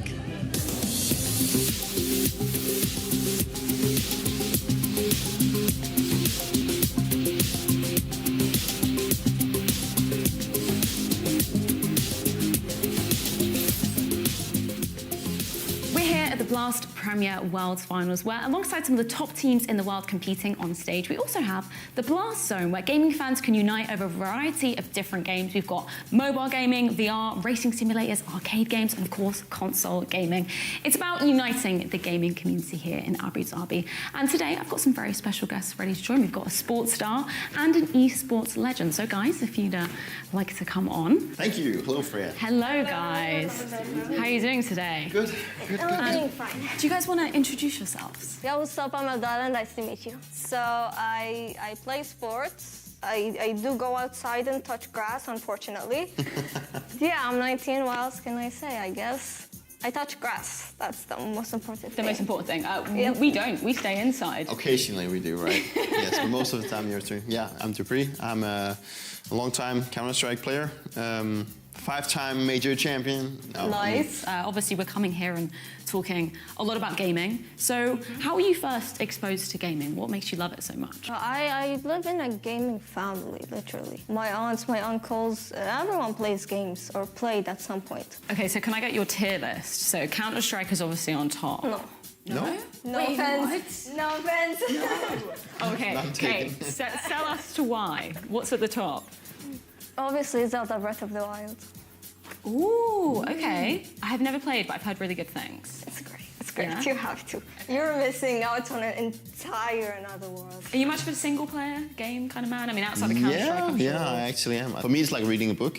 Like the whole idea about, you know, developing a story, getting into the characters and everything. So yeah, I really enjoy playing single-player games. Another thing common between both of you, obviously, you both competed in the UAE for the UAE. So what was your experience like last year? Yeah, I've been here quite a lot, and my first experience was in Dubai, and overall it was a really great experience. You know, it was the first time we came here to compete, and we were kind of surprised like with the whole support that we got from down here. Like there was so many that was interested in gaming, so it was a really good experience. The whole idea about coming here has been really great. So we've got the Blast Zone here as well, so obviously alongside CS, whole eclectic mix. Basically, any type of game you want to play, you can play it here. Any games that you guys want to kind of dip your toes into whilst you're here? Any other kind of genres, maybe some arcade games? I prefer VR. Same.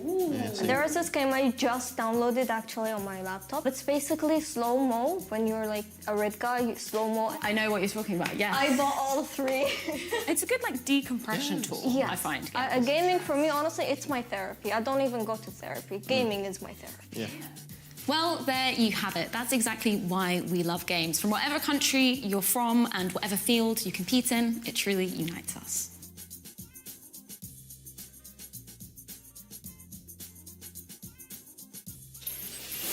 The final Tier 1 event of the year. We return to Abu Dhabi, this time to crown a king in CS2.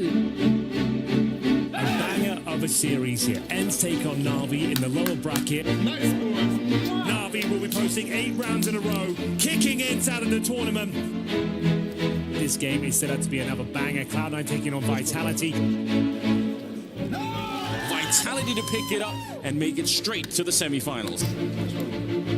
Mao's back to winning ways. Farewell here to heroic. Abu Dhabi is where they end.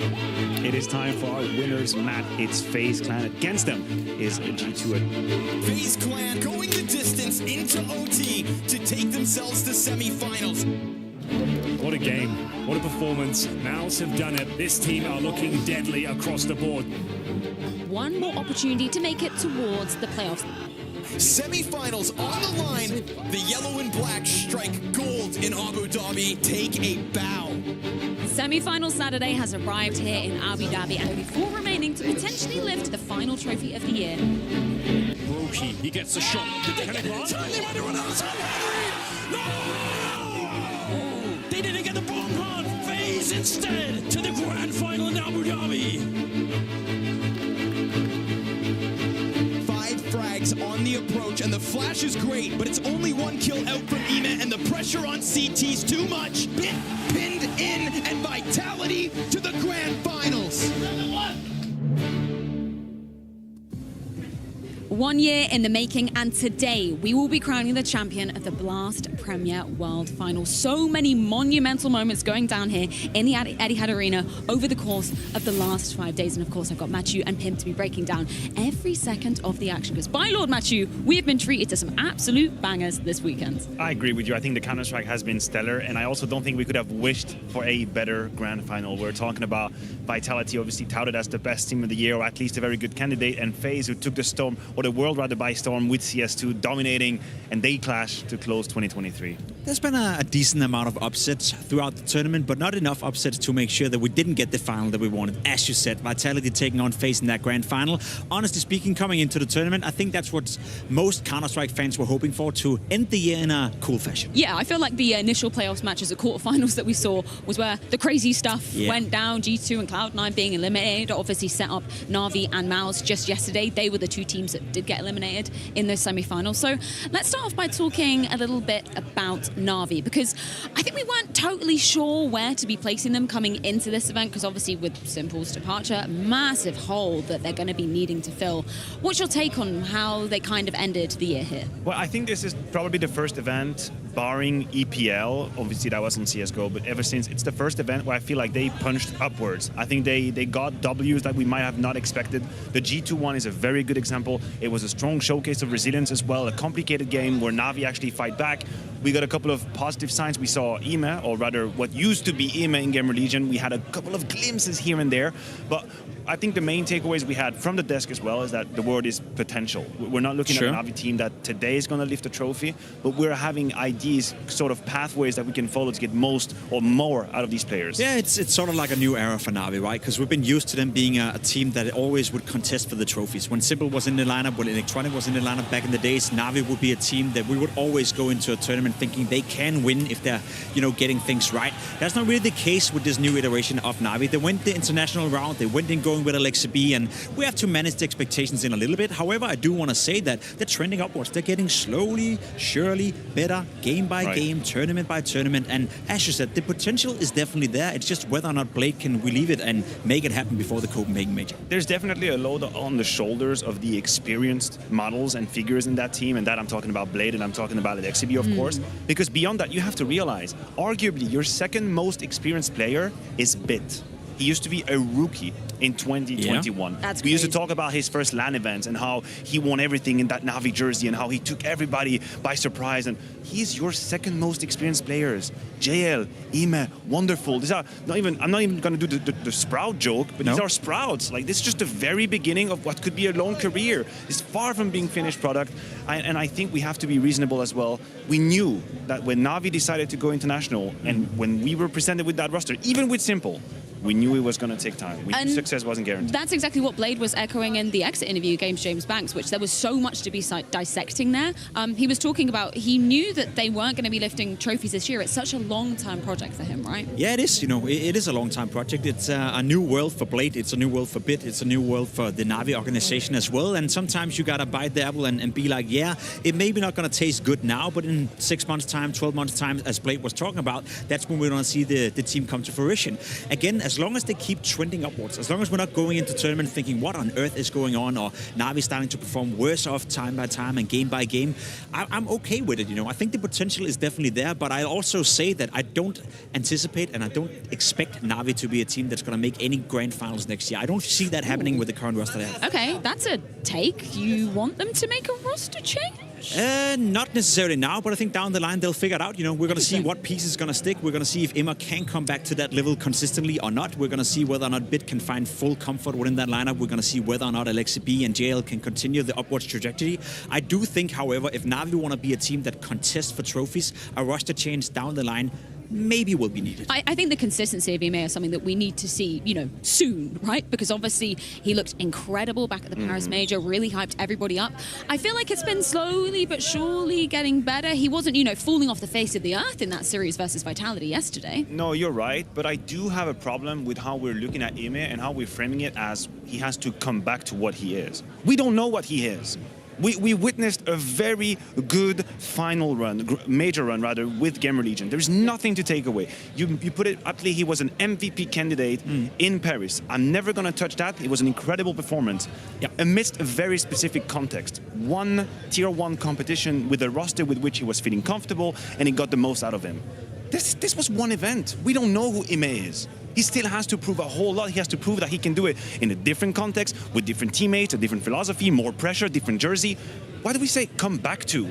This was something, this was just a blimp that happened in Paris. He has to prove that that can actually become something that he will. I do believe sometimes we went crazy in terms of expectation for him. Yeah, definitely. But I think with what we saw in Paris, right, it gave us hope. It led us to believe that if he could replicate that form, then he would be something brilliant. And obviously coming into this new Na'Vi project, it's been a bit complicated, right, with the stability of the roster. And I want to give some props to Alexi B for just how he's handled that as a leader. He hasn't let, things implode in the camp, which we have seen from some other rosters. Yeah, I think Alexi B is doing a good job. I think the work between Alexi B and Blade seems to be working. There seems to be a healthy conversation going on between the two. And I think over time, they'll be able to form a playstyle that's going to be interesting. Just want to note on the comment on Emma, I agree with you. He set the bar extremely high at the major. But the problem for me with Emma coming into Na'Vi was that he was dropping below the level we saw for the vast majority in Gamer Legion. That's my issue. I don't expect him to come back to be the MVP candidate for every single tournament. I just want him to be a guy that every single tournament is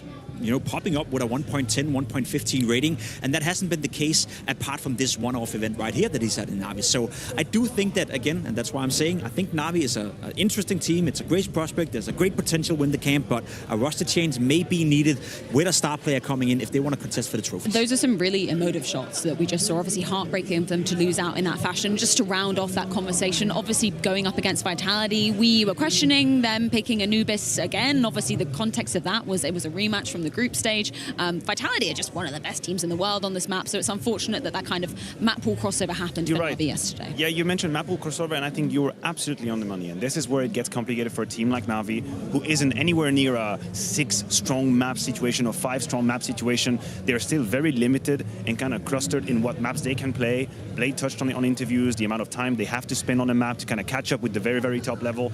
Look, they're competitors, they're professionals. Once you enter that booth, it doesn't matter what are the expectations, you want to win, you give it all out. And when you lose, disappointment hits you.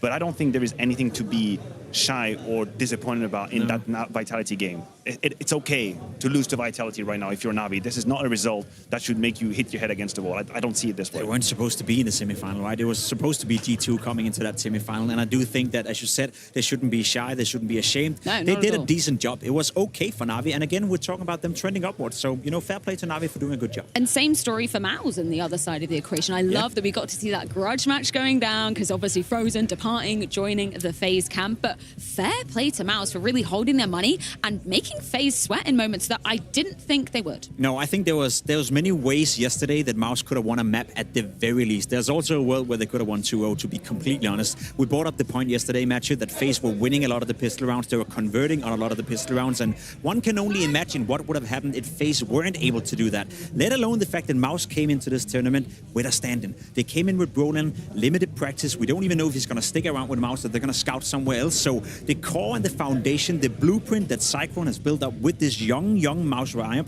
once again proved itself at the biggest stage. I absolutely agree. This was a great result for Mouse as a whole. I will say my only disappointment, my only regret is that I hope they would not get into their own heads once they were about to win, because we witnessed it. I truly believe in both maps, you're finding yourself in very advantageous situations, and you have sort of that psychological breakdown when you overcompensate and you're looking for the perfect play to win against FaZe. And I was hoping with this standing situation, there was maybe a moment to be a bit more relaxed, but then again, I'm standing at the desk, they're at the booth actually playing the game, but you could feel that tension. So many of these crazy rounds happened at the end of Overpass where I think it got to them a little. Well, you mentioned Psycho's name, and he gave us some really insightful words courtesy of James Banks in his exit interview, so let's recap a couple of them.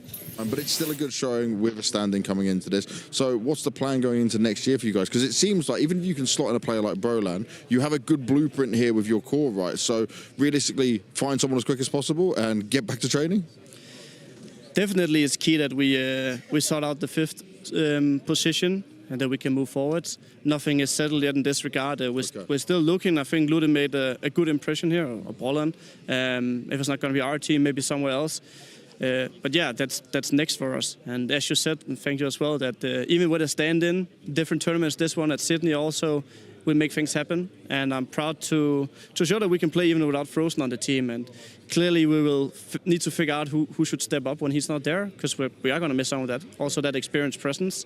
But we have a very strong foundation, and we have a team for the future. We have only young players, young coach as well, so we're going to come back stronger. Yeah, of course, some very eloquent words coming out of Cyclone, and a result that they should not be ashamed of, but still it is a heartbreaking moment, as we see from these emotive pictures of Shuei. Oh, definitely. That game is going to be nightmare fuel if you go down the road of the what if I had done this, what if we had made this decision about milliseconds.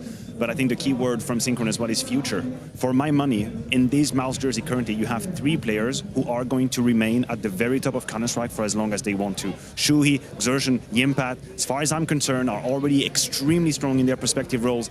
And of course, you're banking on the future. You can imagine how much path, how much evolution there possibly is with players like that. So, no, I understand these images, and these are very strong footage we're getting right there. Yeah. But that's really in the moment. The context of that, of course, is they got so close on Overpass. The Kerrigan 1v3 clutch, they never should have lost. The Brolin just about not planting the bomb right. We all remember it. We weren't even sure whether or not he got the bomb plan in there or not. So for Shuei to be upset, for Shuei to be emotional, completely understandable. However, I 100% agree with you, Matthew. The future is there for Mouse Sports. Whether that's with Brolan or not, Cyclone weren't sure. We're not sure. I don't think Brolan knows either. But I want to say, and I want to come out with this point, if you're any star player out there, if you're the nerds of the world right now finding yourself in ENCE, and you're looking at Mouse thinking, I can come into that team and I can be the star player of that team. I can replace Frozen, I can get a lot of cool roles, and I can maybe help them elevate them to a point where they've never been before. That's attractive. Now, the one problem Mouse have, they probably don't have the most money in the scene, right? They can't offer the biggest salary, and maybe they can't offer the biggest guarantee in terms of length of contract. So I see that as an issue, but in terms of the attractiveness of the team and how good they can be, it's the perfect roster to Matthew, can we do some method acting? Can we put your Mouse GM hat on, pretend that you're in charge of this roster? How much money does he have? Brolin, let's just say unlimited funds. Money's no object, it's just a number, right? What would you be doing right now? I mean, I think that Nurse is obviously someone that you would be technically targeting. I also think that the list of people that could position for position replace Frozen immediately is relatively small. It's not that big of a list, right? So it's something that you would have to put a little bit of time in as well. Frozen was getting some roles in order to shine, and I think he made great on that whenever he was presented the opportunity. But yeah, I'm not going to pay that game. You know what? Let's just bring Donk in it.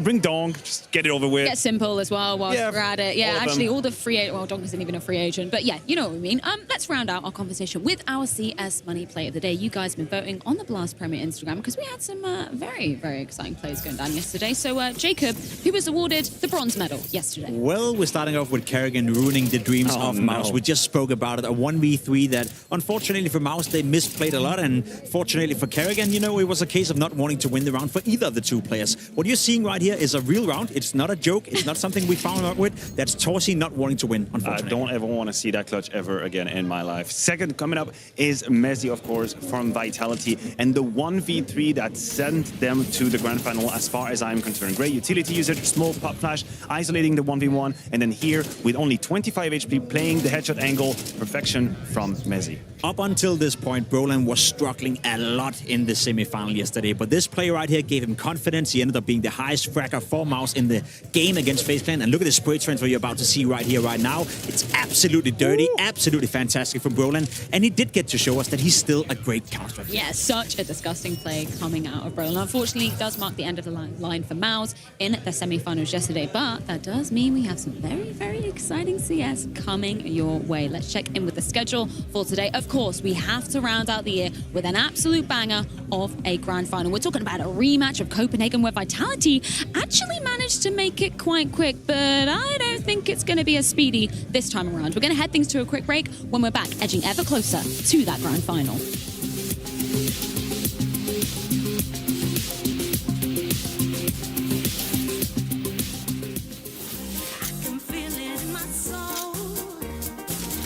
Magnum Almond is expertly crafted. Velvety ice cream, crunchy almonds, and premium Magnum chocolate.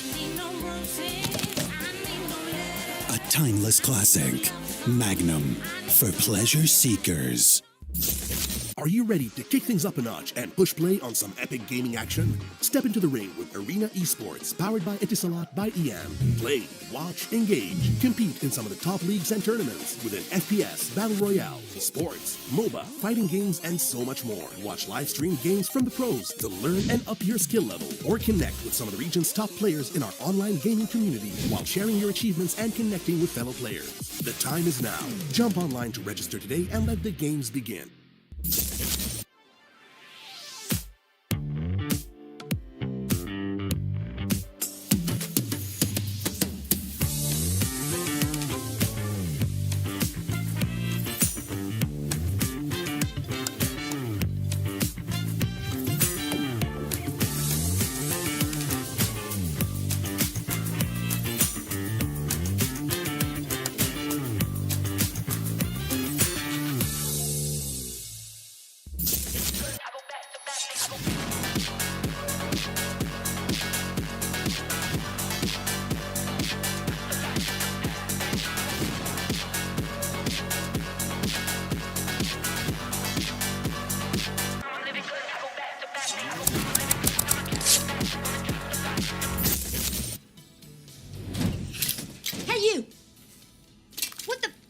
This?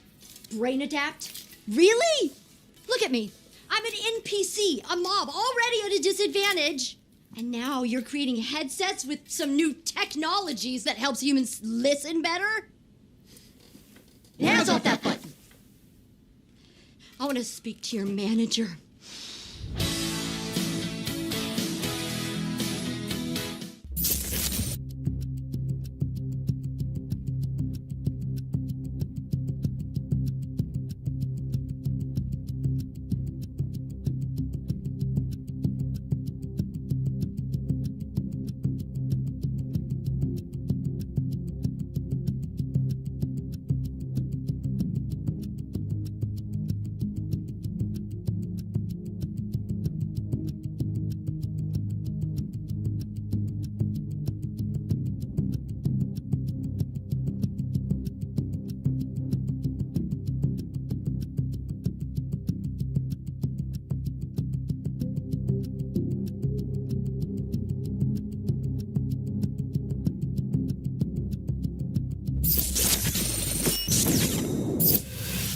The Blast Premier 2024 schedule is split into spring and fall seasons and culminates with the World Final.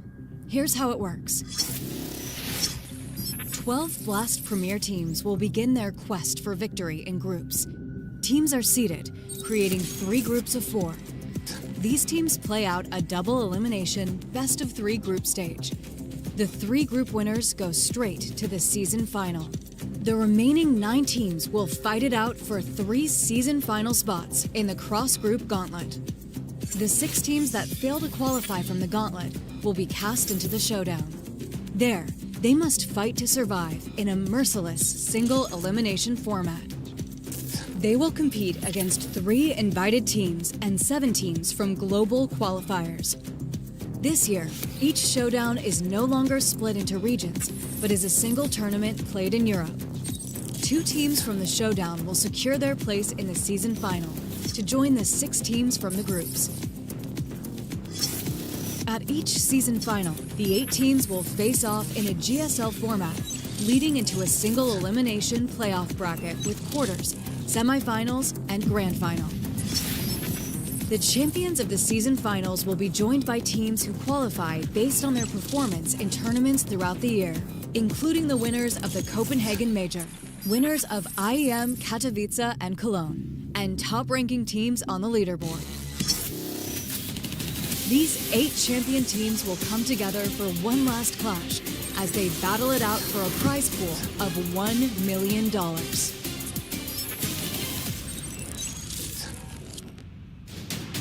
Welcome to the Blast Spring Final.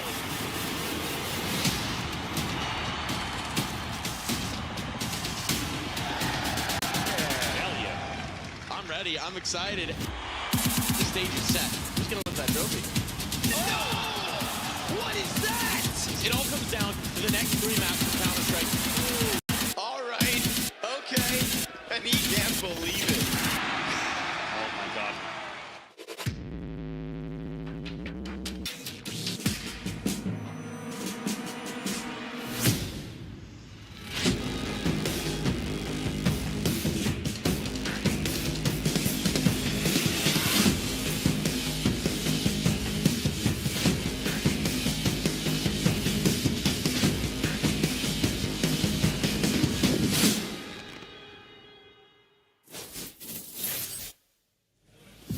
Yes, so much to be excited about moving on into 2024. We're talking London, we're talking a return to Copenhagen. We're also talking about a little bit of a format change, Jacob, because no longer the split between EU and NA. No, I guess there's not that many NA teams left, so maybe it doesn't make that much sense anymore. And also, we just even out the playing field. If you want to get to the fall final, spring final, you got to be the best team. Are you going to miss these 3 a.m. NA showdown games? Because we can make it happen if you're going to miss them. We can talk to people, you know. Nope. No, you're good? All right, Jacob is good. He's got the approval. We've also got one more very exciting change. We if do? you've been eagle-eyed over on the Blast Premier Twitter, you'll have already seen, but there has been a substitution in a partner team. EG out, Cloud9 in. If I've ever seen a straight-up upgrade, that would be that one. I'm not gonna lie. You know, EG, they gave us some fun moments, and Cloud9, they gave us some quality. I mean, listen, let's not sugarcoat it. It's an excellent change. Everybody's happy about it. Maybe not EG. I'm happy about it. Most people are happy about it. It's great to see Cloud9. For a while, I think this was one of the disappointments not to have them included in the circuit here at Blast, of course. Coming through the showdown, these open qualifiers, we would maybe sometimes have them in fall finals or spring final, but still, you want to have Cloud9. I think it's a name that's up there, and I am very happy with the change. Credit where credit is due, though, because Cloud9, they were grinding their way through a lot of the showdowns. They were grinding their way through a lot of the tournaments, so it's not like, you know, it's good for Cloud9, but also good for everyone going to the showdown, because now they don't have to deal with Cloud9 anymore. That is also very true. We just got to see, you know, all the teams that are going to be attending the groups. I'm really excited to see Team Liquid, because there's been a lot of changes afoot there, right, Jacob? Wow. Yeah, I think that's one of the teams out there that have the highest expectations coming in, considering their situation. It's a complete new team, a complete mixture of 3-4 different mentalities when it comes to Counter-Strike, yet everyone believes that they're going to be the top one team coming into 24. I'm not so sure about that just yet, but it's going to be very interesting to follow. We're collectively losing our mind with Liquid, I swear to God. Like, we're literally not learning. Like, we're a human being one-on-one. We're not learning from our past mistakes. When Cloud9 got put together this CIS super team, we were like, oh my God, this is going to be the best team in the world. I can't believe it. And then after a few months, we waited, oh, wait a minute. I hope the roles are fine. And now we've just completely Men in Black. Bzz, and like, Liquid, oh my God, it's going to be amazing. We're doing the same mistake again. I'm ready to jump on that damn hype train once again. It's a new year. I've forgotten everything that's happened in the past. I'm excited to see Astralis as well. I had a bit of a bold prediction about how well they'd be doing in 2024. You have to head on over to Blast TV to read that interview. But I think that they're going to be, you know, the next Danish hope, right? We know every time we go to Copenhagen for an event, the sea of Astralis jerseys. I think this is a really good change. You say the next hope, I say the only hope at this point, right? No more heroic and you know, in all fairness to the rest of the Danish teams out there, they're good, but they're no Astralis. I do think Astralis mean business, though. I do think the signings they've done with Stavn coming into the lineup, with Yabi coming into the lineup as well, it's two of the best players you can possibly get in Denmark, if not the best player in Stavn. So if that Astralis doesn't work out, no Astralis ever will. It's going to be interesting to see how they react to the public opinion of what happened during that change as well, because Stavn and Yabi, they were used to being the villain in Heroic. They embraced it fully with Cadian, and they kind of won the hearts of the fans through the event and all. If you're a Device, of course, you've been beloved by the Copenhagen and the Danish crowd forever and ever, and now Stabby is going to be like, listen, this is how it works. This is how it works, okay? Eventually, we'll win them out. They like us again. It's going to take a little bit of time, I think, for them to regain that love, and I'm going to be following that. That's an interesting side, too. That's the thing, you know, winning solves everything. So as long as they win, they'll be fine. Jacob, you got a bold prediction for 2024? I got many. Which one do you want? The worst. The absolute worst one. I don't think Navi is going to make a semi-final you at a already top. said that I said final. I'm going to raise this bar a little bit. I don't think they're going to make a semi-final at a tier 1 lane next year with the lineup they have right now. Mathieu, have you got a conversely great take that's definitely going to happen in 2024? Something that's definitely going to happen? I would say Vitality will win their second major. Oh, and Messi will be MVP, I've happen. heard, actually. That's going to be very exciting. But Vitality still in the mix here, and the potential chance to lift back-to-back trophies to be ending out 2023. And a rematch on the cards. They go up against FaZe in our grand final after this break. She said bold, not dumb.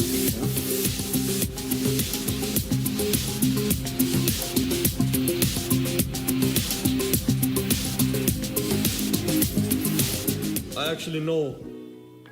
I know this player. G2, and today we're gonna be playing against the rank.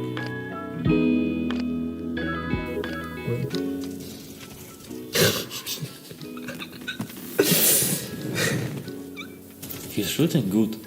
Who is this guy? Better players like do everything a bit more smooth. In my opinion, 9k. 9-10, yeah. He's 15 to 17,000. No, 10,000. Okay, I'll say that. 12. No, you 12. 12? Okay. Your movement, I mean, you can be better. At least he got skins. I actually know. I know this player. He shoots good. The first three, but movement not that crispy. 20k. I don't think if I know this player. I'm not sure, bro. Nothing really special. I mean, he killed good, but if you could see what enemies were doing, it's terrible. My opinion, 15k. I'm going 17. Ah, okay. This guy is so good. He's smurfing. I don't know. I didn't know. Let's go. Oh, good skins. First of all, okay. Whoa. I just thought I know this. Bro, I saw it somewhere. Is this guy from YouTube? I think he's pretty good at crits, but not that good probably at classic CS. Movement is like 30k. But yeah, movement is full script, man. Obviously he plays the game a lot, but I would say maybe 13k. Maybe they don't take it as serious. 15k. I put 20 because he's cheating. 11, 12 for me, I think. I say 9. You can say 9. 14. 14, okay. I don't know, talk about it. Like how? Bro, it's a pistol round, and he bought a grenade only. Whoa. Chill. No, he's played it so good. If he's screaming like this, he's not high ranking. Bro, why did you buy grenade on pistol round? Yeah, you buy grenade and nothing else. Bro, listen, you have USP, you need to shoot in head. Don't buy grenade. Okay, it's 19 or 18. 14 is intriguing. I will say 14 again. Okay, I take a gamble. I and take I say 15. this guy is 22k. 15. They're all 14k. Okay, They're all the finally I same. got 1 point at least. But it's better than previous one. 14k. You're gonna be 20. Good luck, bro.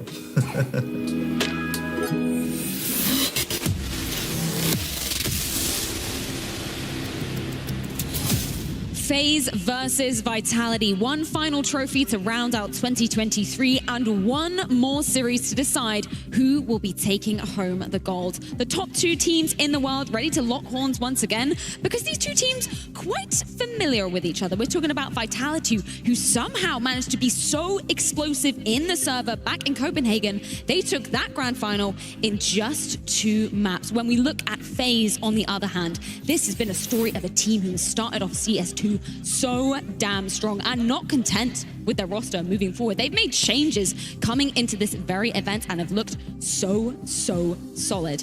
We've of course got Maui Snake joining myself, Matthew and Jacob down here for the grand final, gentlemen. I am so excited to be diving into this one, not least because it's a rematch, not least because this is how we end out 2023. Yeah, because contextually, these are the two best teams that are in CS2 currently. That said, it summarizes the end of 2023 FaZe versus Vitality. You mentioned, of course, a whole lot of history going between these two rosters, an incredible tenure as well, filled with legends. I wouldn't have any other game to finish 23. If you are a purist, if you just want the best Counter-Strike in the server, there are no two teams other than Vitality and FaZe that you would want to face off. And it is a pleasure that we are going to be introing this matchup. Without a doubt, you got the two best teams in the world. You got some of the most skilled players we've ever seen grace the server when it comes to Counter-Strike. And we got some interesting storylines, of course, in Frozen coming in, playing his first grand final with FaZe as well. There's a lot to dissect here. Look at some of those accolades on the screen behind us. This is from, just coming into this year. These two teams have achieved so damn much. Begins with FaZe, obviously netting the Intel Grand Slam earlier on this year. Vitality lifting the major trophy. And then it was a story, Matthew, of adapting, overcoming when we moved into CS2, and both teams have certainly done that. Oh, you're absolutely right. Shout out to Thunderpick somehow making their way into that banner. That's pretty well played, honestly. But you're absolutely correct. Both teams have been revigorized, energized throughout this year. You're talking about a Vitality who was able to stomach 2 roster changes, coming in from Magisk and Dupree, of course, to now being with Mezzy, Flamesy, and winning with all of these rosters. Whereas FaZe, a little bit slow when CSGO was towards the very end, but CS2 comes back in and immediately they start winning and they make that roster change that kind of had started already before that, but they are very serious about the trophy. I just want to give it up for Vitality one more time. You know, they dare to be proactive. They won the major in Paris, and what did they do? They switched out to Pre. They say, no longer, Brady, you out of the team, right? We're bringing in another guy. We're bringing in a guy that we believe will be the future of the team. So it's not like these two teams have just been hanging around, you know, and finding the success by doing nothing. They're proactively seeking it. I'll also argument that, you know, FaZe, they come to save the year a little bit, you know, with CS2 coming out. Because at the later stages of the CSGO, it was getting relatively disappointing. We were wondering, is this team going to come into CS2? Are they going to fare well? Are they going to explode? Are they even going to stick together? Well, CS2 was the saving grace for FaZe. And once again, we labeled them as one of the best teams in the world. And for Vitality, we're looking at the context of, you know, so many trophies they've managed to claim this year. 4 with 3 different rosters. Like, Maui, that is such an accolade for them to be putting together as a squad, and not least for Apex leading the charge, right? It's a testament to how strong the core of Apex, Spinx, and ZywOo are, because those are the 3 people that have stood and made sure that this team, even with the swaps that have moved around them, stayed incredibly consistent, stayed a contender, and for my money, have punched themselves into that #1 position in the world. Now, I'm sounding like a bit of a broken record, but of course, this is a rematch of the Copenhagen Grand Final, and one where Vitality's results surprised us a little bit, Matthew, because they were quite handedly able to dispatch a FaZe clan. Oh, definitely. I mean, listen, the talk was obviously FaZe allowing Vertigo to go through as a first map. Yeah. Immediate punish coming in.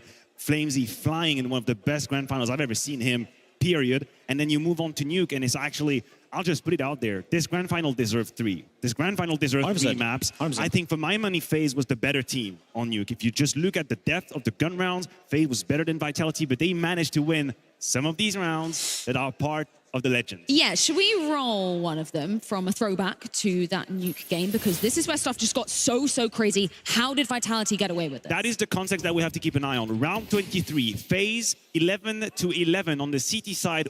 1 AK, 1 Kevlar for Vitality, and 4 Glocks.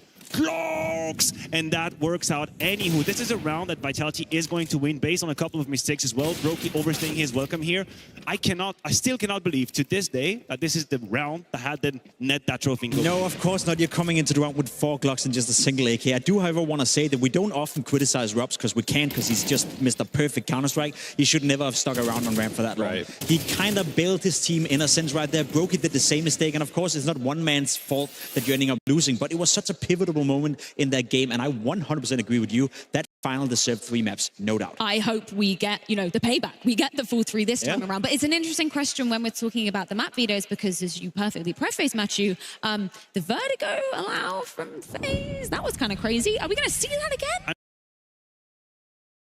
I mean, listen, Kerrigan is famous to drop a little bit of a shenanigans here and there. I don't think he's going to play around with fire this time. No way. I think Vertigo has to be removed, and that's it. Oh, wait a minute, that's it. The Vertigo is out. But now, what would you go for Vitality? I would go for Inferno. What FaZe did last time when they substituted out Vertigo, when they let it through, is that they didn't want to face the Inferno that Vitality has in store for them. And yes, that is the pick. These are the two strong maps that Vitality had in the bag over FaZe, and so they're at least able to get one of the punishes out. If I'm Kerrigan now, I'm going back to Nuke. I'm telling you, I keep beating on Nuke, I'm picking it again, because they were the better team on that map. Vitality won pistols, they won crazy rounds. In the depth of the playbook, Kerrigan had the weapons to fight back on Nuke, and that's a call out for this. Oh, I was actually hoping for Mirage to be that 3rd deciding map. That's not going to happen. We're looking potentially at an Ancient or Overpass at this point.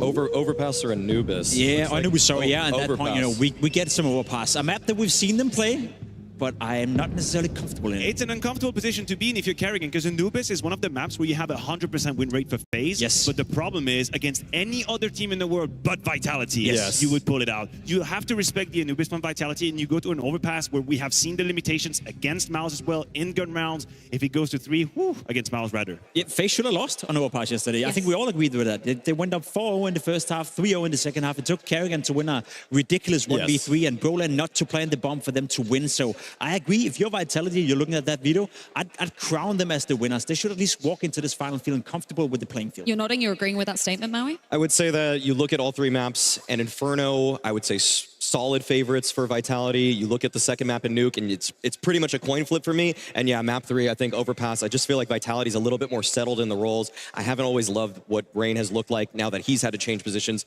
given the fact that Frozen slotting in for his spots. Let's keep some high-level overview of just the context of this particular matchup and what this would mean for either one of the teams to be closing out, because I think we look at Vitality at the moment as being the strongest team of 2023. Would that change the narrative if FaZe were to take the trophy here? I think we all agree right now that Vitality have been the better team throughout the year. Obviously, winning the major in Paris is a big reason to that. Some of the other trophies they've hoisted, and as I said, the proactiveness they've come out with in terms of changing roster, in terms of allowing themselves to still find success after Magic for some reason decided to leave the team. I think this would open the conversation, you know, if FaZe were to win right here, if they could beat them at this stage, you know, there's a lot of money on the line. It's the final tournament of the year. This is a big one for a lot of these teams. I still find it hard to argue against Vitality having been the better for 23. What would have made this really interesting is if this was G2. With Katowice, Cologne. G2 would have a better Then there's a better I think that's a huge conversation. But if it's FaZe winning this one, I just feel like the rest of their year, CS2 has been incredibly kind to them, and you could crown them if they win this to be the best CS2 team of the year, though. And so that's kind of a different one if you want to open that door. The way I looked at this event here in Abu Dhabi is not about rewriting what happened in 23. I think Vitality have the strongest resume. They are the team of 23. Nobody, even maybe G2 with the double Katowice Cologne, nobody has an argument against Vitality. But what we're trying to figure out here is who the hell is going to be frontrunner for 2024. We're a few months into CS2. Teams have had a little bit of time to figure out the game. Some players have kind of put themselves as examples, kind of trendsetters. The Robs is a very good example, of course. But this is what we're establishing here. Who is going to lead the charge in 2024? And it feels like we have the two frontrunners. Well, we've been very curious about the maps coming into this particular grand final rematch. So let's get some thoughts from Karrigan on that particular topic. Now, coming into this Vitality game, we look back at how it was at the full finals. I remember the Vertigo being left open. It was a risk you wanted to take. You picked Nuke last time. Will you be picking Nuke again in that sense? And do you feel like you should have won it last time? Because we looked at it and we thought that was basically in your hands. I mean, since I came back to FaZe, I hate the word should, because everybody should have beaten us multiple times, right? So I think we had a chance. I think they did a great call in the 11-11 round with an AK, and they won that most important round to kind of like push us in a bad situation, right? So in my opinion, they played better on that day, and respect for that. But obviously, we are not ready on 7 maps, right? We haven't played together for 2 years, so that should be obviously answer to your veto.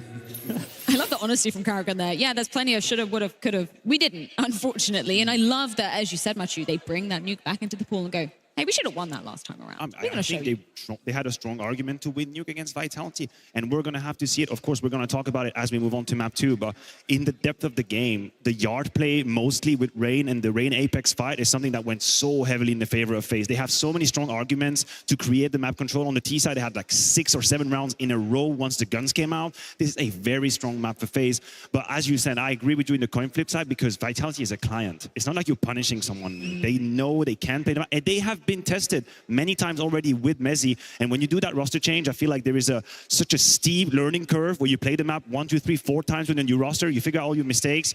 It's not going to be granted for FaZe.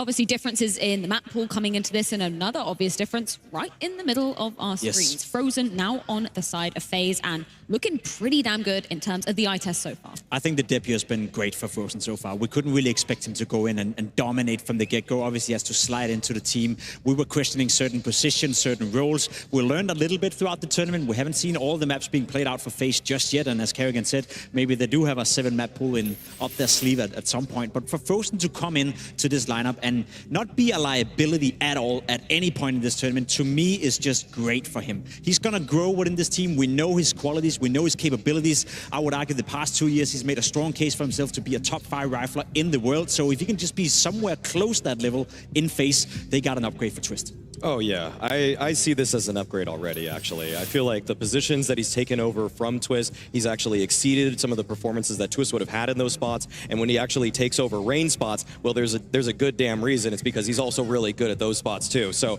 I've been loving this integration from Frozen overall. I feel like the way that he's able to work off of his teammates is very strong for somebody that is just slotting in for their first tournament, because we usually have to give so many caveats that, oh, they'll probably feel things out after a month or 2. No, that's not been the case for me. The trading has been excellent among Frozen and the rest of his teammates. Right. I think if you really put the microscope on Frozen, he's delivered even more than we might have expected for a first tournament. But my issue, and I think the counter argument is, what about the systematic consequences for players that had to leave a spot? We're talking about the overpass, that's not going to come in here, but it's a place where Rain ends up being a B anchor now. He plays B short. We've never seen him there. Same on Inferno, yes. right? If we want to talk about Inferno, I mean, Kerrigan had to leave his banana spot, give that up to Frozen, so there's a little bit of a disconnect between how Frozen and Rain play that position. It seems like it's still a work in progress, and it's another great reason that if you want to side with Vitality in this one, well, there might be a little bit of a hole there. Well, I think that amplifies the entire conversation with Frozen, that if you're Rain or if you're Kerrigan, they're so good at changing positions. They're so good at allowing a new player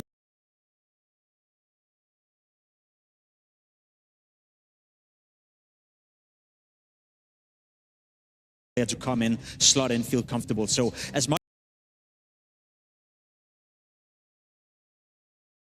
as we want to give credit to Frozen only for slotting in and being a great player, it's also around the players, you know, it's the support cast to Frozen that is allowing him to feel comfortable and still allowing themselves to play well. Take Raven as an example, overpass B-side now. He's the anchor player down there, and what we've seen in glimpses so far has been great. I would feel very comfortable if I were Rain giving up my position for Frozen, because both can move around and both are versatile. But there is one issue, is that if Kerrigan does not have a very good game, and we are just talking about individual performances here, he's going to find himself in positions where he can be exposed. The A-side rifle on Inferno is not a place where you can miss. You're going to have a whole lot of skill-based duels. Think about all of the leaders that throughout the ages have played that secondary B player, setting up their other teammate with a couple of good flashes. They had the Vista Apex, famously did that for Vitality for a long time.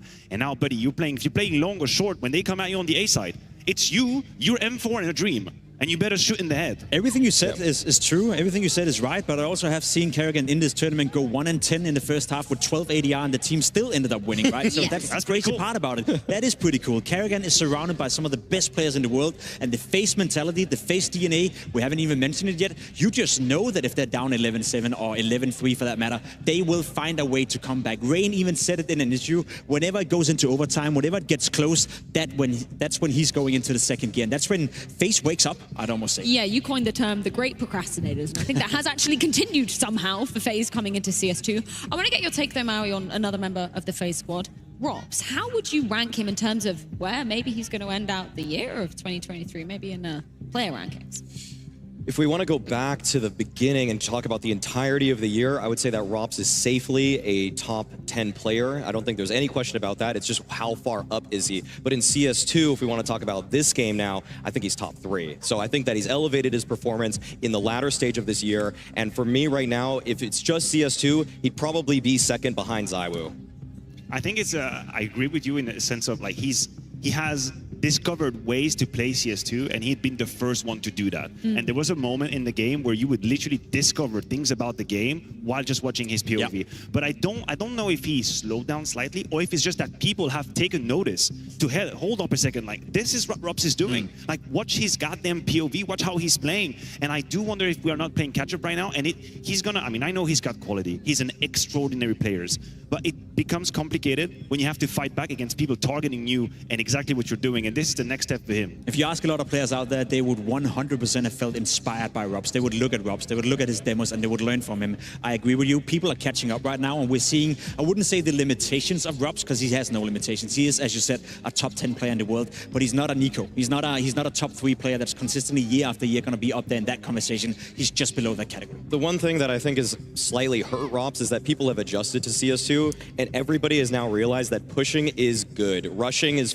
good. If you are the person swinging into an angle, that's better. And Robs has a natural proclivity to be a slightly more passive player. And so sometimes when you see him get charged, as we did in that 11-11 round against Vitality, that's when he broke, when he couldn't actually hit the spray transfer on people that are just rushing him. And so unfortunately for Robs, I do feel like the game's mechanics are slightly moving away from him, despite the fact that he has put in tremendous amounts of work and is still, to me, in my eyes, he's the top 3 player in CS2. Yeah, he's been a pioneer coming into CS2, undoubtedly. There's so many delicious layers when we're coming into this grand final, not least the, debate, the battle for who is the current goated in-game leader? And it has to be between these two guys. Yeah, I guess so. You'd argue Kerrigan and Glaive are taking up the reins for the GOAT of all time. I think Apex is now entering into that conversation. As of right now, I think, Maui, you said it yesterday, if you could pick any in-game lead out there in the world to form a new team or to build a new team, you'd probably go with Apex. He's calling the best Counter-Strike.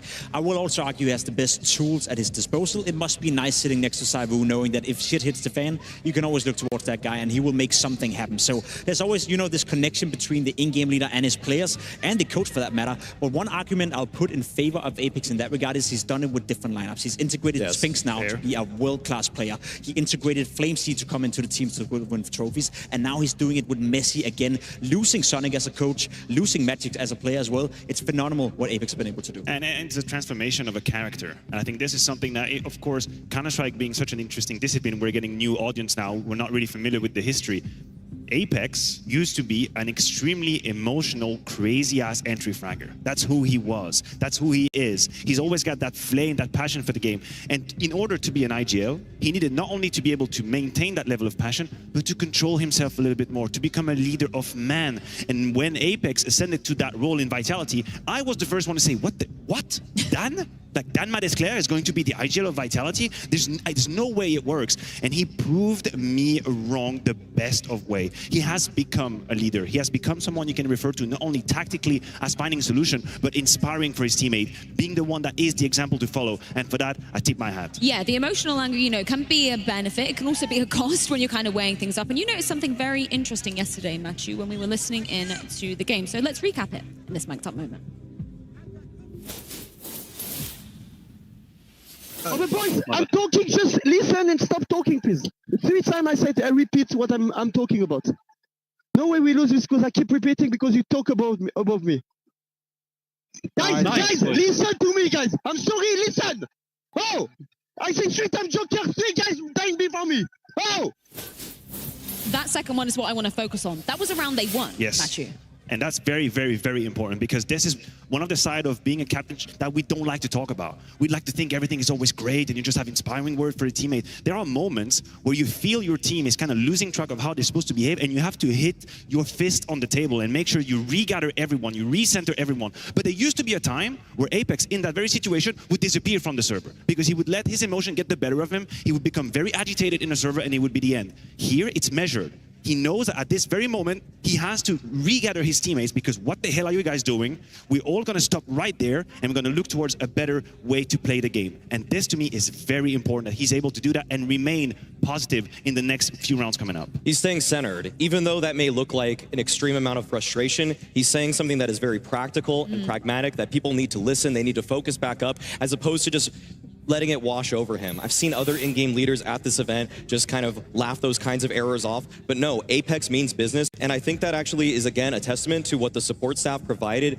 Apex, when he was working with people like Lars Robel, when he's working with Zonic, they were not standing for that kind of BS. If people are messing up in those kinds of moments, it's not about results-oriented thinking of thinking, we won the round, it's fine. It's thinking, we should have won that round 10 times over and much cleaner than we did there. I love that he did it, you know. I love that he did it because he has the confidence from the team to do it as well. Apex could be in any other team out there who would be, you know, working in different ways and the entire team would crumble at that moment. They wouldn't be able to comprehend what he's saying. They would be frustrated, they'd be mad, they'd be out of their ways. Vitality are used to Apex working like this and he's stepping up when he's needed the most. I absolutely love that he's doing it in a round you're even winning because he knew that they cannot get away with that one more time. So again, he's my leader. He's one of the greatest out there right now. And this is what's so poetic about when we look at Xtaz rejoining the crew, right? Because he echoed this exact sentiment when he came in to Copenhagen where they just lifted the trophy. He said, the biggest difference that I see in Apex is that emotional angle. He knows how to harness it and not let him tilt off the face of the earth. Definitely, and I'll go a step beyond here. I think for most of his life or probably career, Apex has been told, you cannot be like that. You cannot be emotional.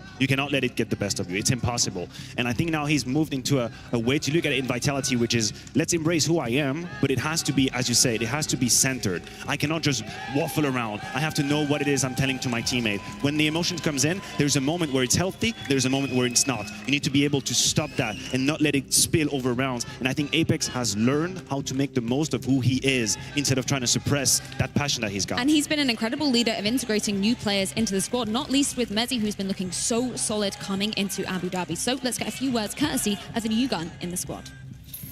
Mezzi, I want to start by looking at for you, what's it like going from these early exits before in your other teams or not going as far as you want to now back-to-back grand finals? I mean, I can't really complain. I think it's definitely the nicer side going through the tournaments. Obviously, maybe I'm away from home a little bit longer, but I mean, like I said, I can't really complain. Making it to finals is what we want to do as competitors and as CS players. So I think, yeah, it's the best thing. Yeah, I think it's worth it being from home for this long for this reason, right? But how does it feel this time compared to last time on your first event for you? I think it kind of feels similar, to be honest. I think I'm trying to take it all in, each experience coming into the final. Obviously, it's always going to be a little bit different, but going up against the same team is, you know, how they like to play. Obviously, they've got a new player, but I think for me, it's just trying to gain as much experience as I can, and being around the players that we have, it makes it a lot easier. And in terms of being around the players you have, I learned from the HLTV interview you did yesterday, Flames isn't feeling too well. I would have actually noticed that considering he's been playing so well. So how is he feeling today? I think he's feeling a little bit better. Still not 100%, but like everyone saw yesterday, I think he's a player that's always going to give 100% anyway, even though his outside the game he's not feeling the best. I think he's got the mentality and overall mechanics inside the game to pull it off, and we know he's going to be there today as well, giving 100%. We know he's always got the energy as well, right? That's for sure. Now, I want to ask you, when it comes to this matchup, do you feel like you are favourites in this, or do you feel like it's quite even? How do you view it in your mind? I mean, of course, it's always going to be even. I think when you put us up against FaZe, obviously the individuals match up pretty well. I think everyone's got the strong individuals there. I guess the only thing that puts it in our direction is that we beat them at the last event, and obviously we're looking to do it again, but they're of course looking for revenge, and they're going to come out even harder than last time, but we're definitely ready for it, and we know we're confident going up against. Back-to-back grand final appearances for Mezzi, and I think it would be stating the obvious to say he's looked a lot more comfortable and a lot more impactful at this tournament, Jacob. 100%. The performance he had in the group stage was nothing but spectacular. I will argue, though, yesterday he didn't really find his footing until the later stages of that game. The 1v3 saved a lot for Messi, but let's be honest, that's not needed. We don't need Messi to be at a 1.3 rating in a tournament of this caliber. That's ZywOo's job, and he's obviously also up there. FlameC as well, Spinks up there. So for Messi to do so well when it's not necessarily needed, to me is a massive, healthy sign for the future. He's already now finding his footing. With the way that Apex has talked about them integrating Mezzi, it is clear that there is a focus to make Mezzi more comfortable, and that has borne fruit in this tournament. The flashes to set him up. Sometimes their first T-side gun round is a play for Mezzi. Sometimes ZywOo is throwing a flash for Mezzi. That seems so unheard of when Alex was talking about the old Vitality thing. We're just flashing for ZywOo. That's why he's good. No, ZywOo is a support player too sometimes, and that's why Mezzi has been the benefactor of these moments, and it's also a big reason why Vitality are so scary. They have so many weapons. We talk about just ZywOo and Spinks. That's not really the case anymore. Apex has been playing well. Mezzi's been playing well. Every single person has pop-off potential on this roster, and that's why when you look at these teams, you probably would lean and say FaZe has more firepower. At this event, I'm not sure if that's the case. And a certainty, as always, ZywOo has been playing well. So I'm looking at all these attributes of Vitality. They're looking like a pretty formidable force at the moment, Matthew. Definitely. You talk about certainty. I think there was a world in which we didn't know how ZywOo would look like on CS2. The first outing in Sydney was a little bit complicated, and now that feel like that discussion has come to bed. But you have to realize, and for a second, take in what this could mean for this guy. You're looking at a player who is on track to be nominated best player in the world for the 3rd year. He would tie Symbol. This is a record that only these two players in the entire world actually share. 5th year back-to-back between the 1st and the 2nd best player in the world. You're talking about a potential 18th MVP that could be on the line if he had that W here as well. And that's a stat that I found myself. ZywOo in Vitality has never had a negative LAN event rating ever in his entire life, ever since he put the jersey on. But here is the thing. Here's where it gets interesting. People have always thought that I would just protect him from all of the criticism and shelter him. I still believe there is a level that he can reach in terms of accolades, attributes, the Katowices, the Colognes of the world, kind of escaping him. But here in grand finals as well, this is the one argument you're always going for. Do it in the semis, do it in the final, do it time and time again. This is another moment for him, another opportunity to just make sure no one ever questions who he is. Something that we were talking about back in Copenhagen, you were saying there's a percentage, you know, that ZywOo has to be going up and up and up. Have we seen that? Have you been satisfied with the percentage increase we've seen from him? Yeah, I think ZywOo is just getting more and more comfortable, and he's getting better and better. That's why he is as good as he is. You know, I don't think there's ever been a conversation whether or not ZywOo would be great.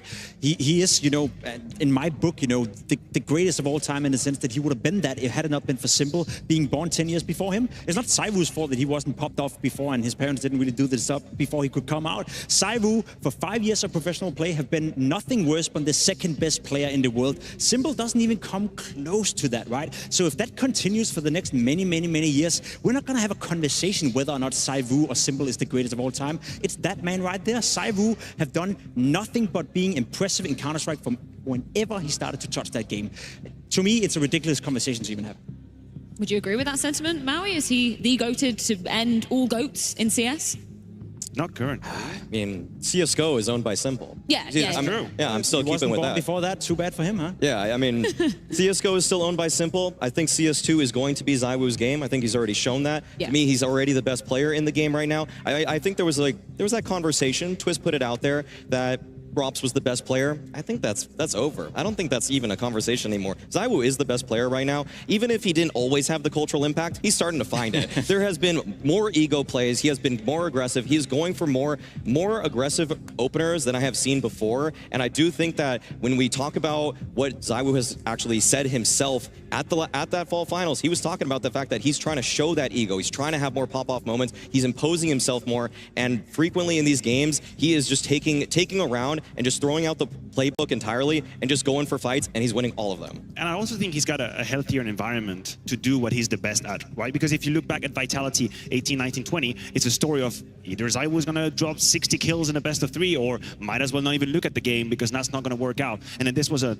unhealthy amount of pressure, unhealthy way to look at Counter-Strike anywho, and there were moments where he did not deliver the performances that were asked from, right? Now that's not the same situation anymore. You talk about it, there's way more possibilities within the Vitality camp to get that W. What you need from him is key moments, pop-off moments, superstar moments in a game, like he did against FaZe on Nuke. He was the only one really playing on the CT side. You need him to put your team on the right tracks, and then you have to have the confidence that some other people on your team will rise as well. I think that's been a development that we've seen of Vitality, right? Because it was always the case. We'd always have that storyline of, oh, it's going to be the ZywOo show. He's going to carry them to the victory. He's going to get them deep in the tournament as possible without the supporting cast really being around them. And that's definitely changed coming into this year. And with this new lineup, everybody is looking really solid around ZywOo as well. Yeah, there's no doubting that the support cast of ZywOo now is much stronger. As soon as he got Spinks in there to be his playmate, sure, it took maybe 5-6 months before Spinks found his footing within Vitality, but we knew the potential of that guy. And now that they're rocking it up together, then that's a very solid core of fraggers to have on your lineup.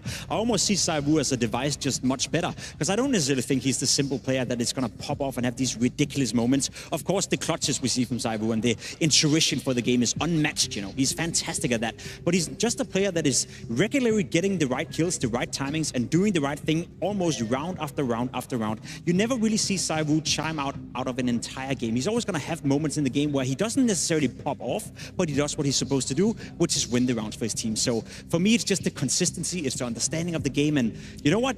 If I could one day wake up and play Counter-Strike as ZywOo, it would be so much fun to see the game through his eyes, because you can just see when he's playing, he got that sense for it. Well, FaZe versus Vitality, a rematch of what went down in Copenhagen and a chance for one of these two teams to end off their 2023 with yet another trophy. It's time to get this grand final underway.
Etihad Arena. Counter-Strike fans around the world, this is the Blast Premier World Final, and this is what it has all come down to. Are you guys ready? That's more like it. Now, for these two teams, they have certainly shown that they are the best throughout this year, and it has been a crazy year. We started with CSGO, we're ending it with CS2. We've seen the major trophy lifted by Vitality. We've seen them play with 3 different rosters and finding success across multiple events.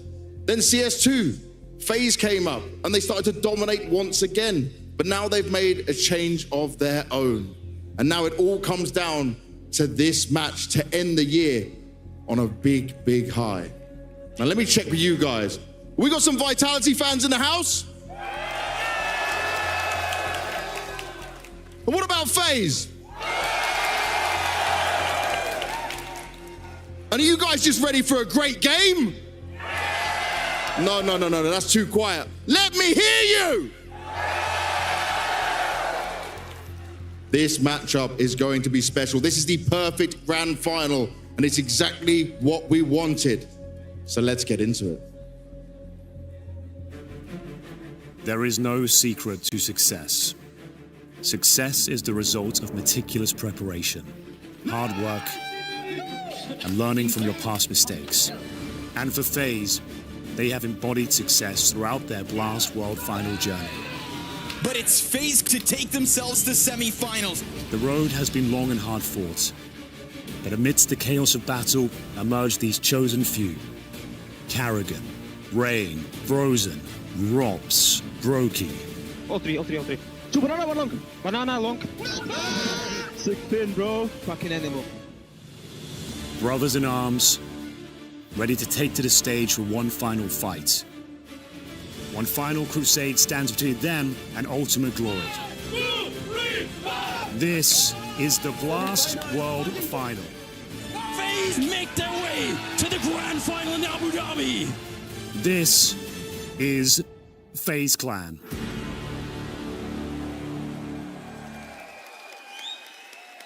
Their style and consistency is one to be marveled at, and a change of player is not enough to stop the flow state they found themselves in with CS2. Now they have a chance to get revenge for Copenhagen and show the world that their own improvements can do more than give them an edge, but give them another trophy to end the year on a high. Brokey, the Latvian laser. Rain, the architect. Carrigan,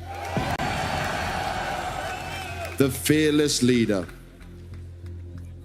Frozen, the chance to grab his first FaZe trophy. Rops, the one with the game. Etihad Arena, let me hear it for FaZe Clan!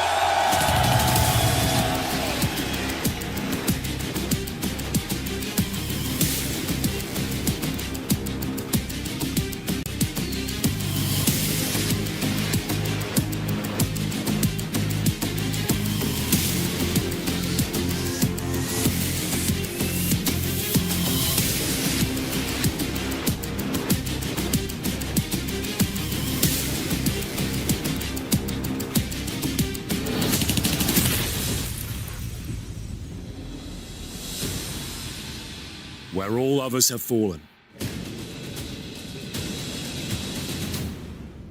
Vitality remains standing.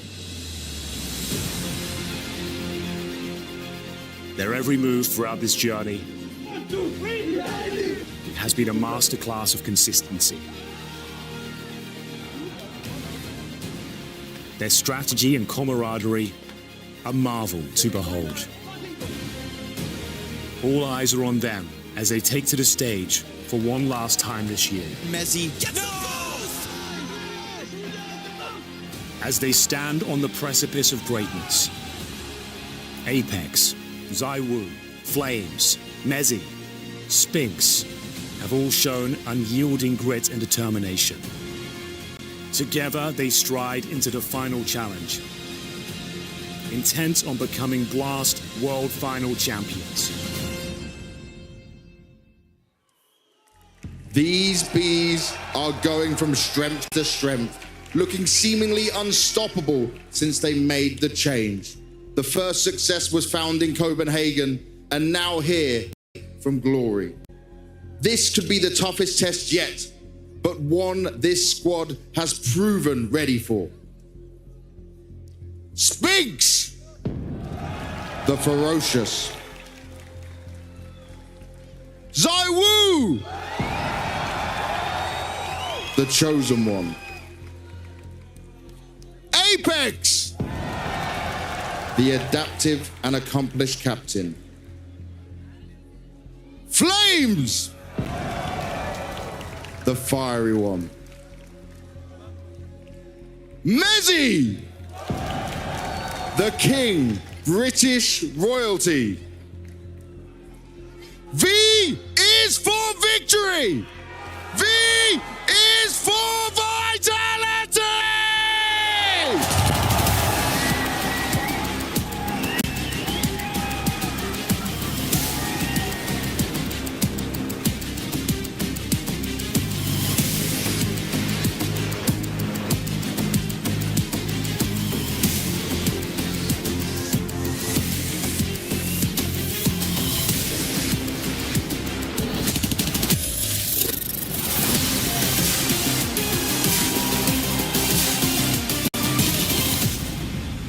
Vitality versus FaZe, the top two teams in the world, now within touching distance of yet another gold. Matthew, I could not ask for a more emphatic way to round out what has been an absolute whirlwind of 2023. You're absolutely correct. And what kind of comparisons we can draw between these two teams? I was looking at Apex there with his teammates, and he was pointing towards the trophy and he was telling them, look at this trophy. And I make the comparison with Kerrigan as well. 2022 was a year where Kerrigan won some of the trophies that had eluded him his entire career. He worked to get some of these trophies. Counter-Strike can be very cruel. You're not always poised. You don't always have the tools to get that success. Apex and Vitality are in that position right now where the cards in the deck are in their favor. This is the moment where you reap trophies. These are opportunities you cannot let go. But FaZe is a client and they're ready to fight.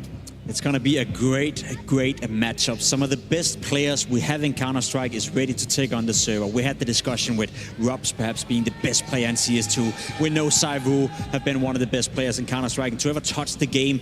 Apex as well, you said it. Individually speaking, he's been having an output on the server. So has Kerrigan at moments in this game. So there's just quality all over the place, Mauri. The #1 team taking the #2 team in the world of Counter-Strike right now, and they want to finish the year on an absolute high. Vitality looked to spoil the coming out party for Frozen. I have loved what both of these teams have brought when it comes to CS2. I have loved even what their coaches have brought to. Have to give a huge shout out to the fact that once Neo joined this FaZe roster, it feels like they renewed themselves in terms of their playbook. They started developing more and more in terms of strategic depth.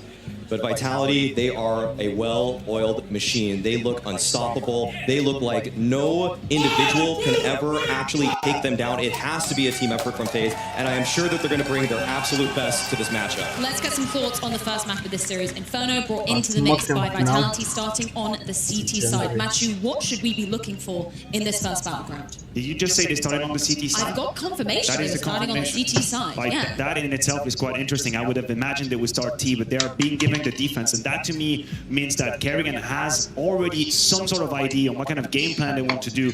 We usually put as a potential weakness the Flames Apex duo, and we have seen it being abused at the very beginning of halves in the semi-final. We needed Vitality to do adjustments, to have adjustments. Zaiwu being pulling with the AWP, but that to me is a defense that lacks stability. If your only win condition is to bring Zaiwu over with the AWP, it's going to get complicated in terms of decisions. The problem is FaZe had the exact same problem. We saw FaZe play against G2 in the group stage, and G2 were bullying FaZe on their CT side. They were up 8-1 G2 on their T side, then FaZe won 3 in a row to salvage an 8-4 half, which is somewhat respectable, but FaZe had nowhere to go on the CT side. So I want to pose the question, Mario, right here. Is that Kerrigan feeling that they have a good idea on their T side Inferno, or is that Kerrigan trying to avoid starting out on their weak CT side? It could be a little bit of column A, column B pimp. I want to draw a little bit of attention, though, to the fact that we obviously know the Flames Apex duo can be a little bit flimsy at times. We still have to talk about the fact that Mezzi, this has been a problem map for him. He has not really shown up when it comes to Inferno, when it comes to that defense, and that actually includes the fact that he hasn't faced an Apps lurker like Robs.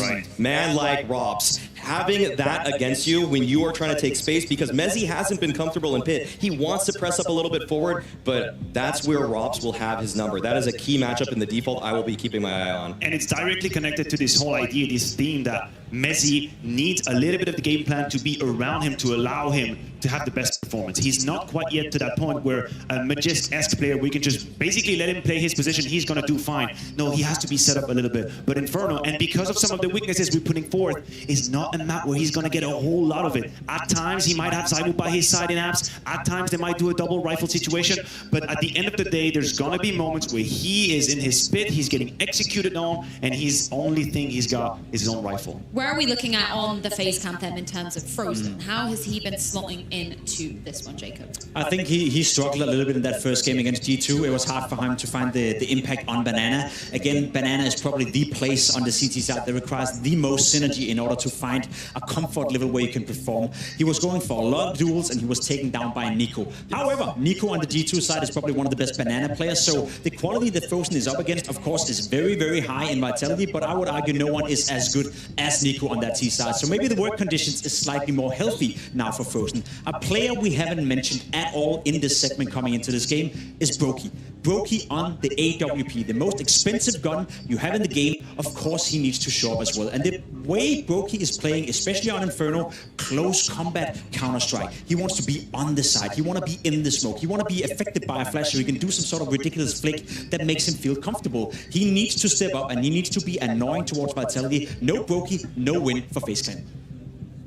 If we want to also shine the spotlight on Apex here, this is a map where he has been just devastatingly strong. He has had such strong rotations and ideas, even if the game plan for Vitality isn't going accordingly for the first 5-6 rounds, they have made the necessary adjustments to right the ship.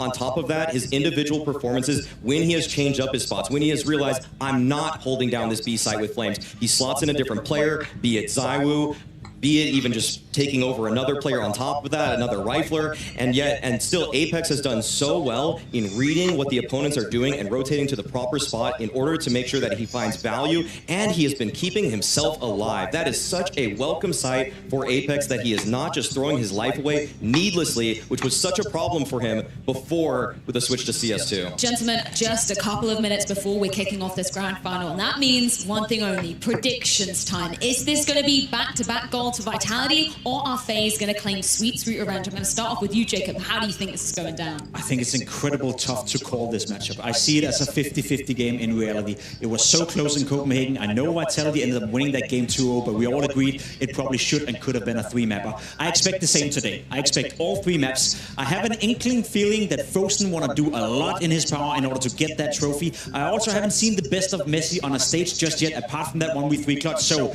just for the sake of it, I'm going to give this 51-49 for FaZe Clan. Oh, very tight. Very tight. Taking risks. This game is, for me, such a coin flip also, and so I'm just going to go with a couple of the key determining factors. One, the best player in the server is Zaiwu. Really better Team CS at this event. It is going to be Vitality, and I think the chances that Vitality pull a 2-0 are greater than the other way around. I think Vitality are better candidates on Nuke than FaZe are on Inferno. And if we go to 3, this is where we're going to test the limit of the map pool and the playbook. And at that game, I think Vitality is ahead. I have Vitality. Well, we've got our predictions, we've got our maps, and we've certainly got our teams ready. Only one thing left to do. Let's kick off this grand final with Scrawny and Laundens.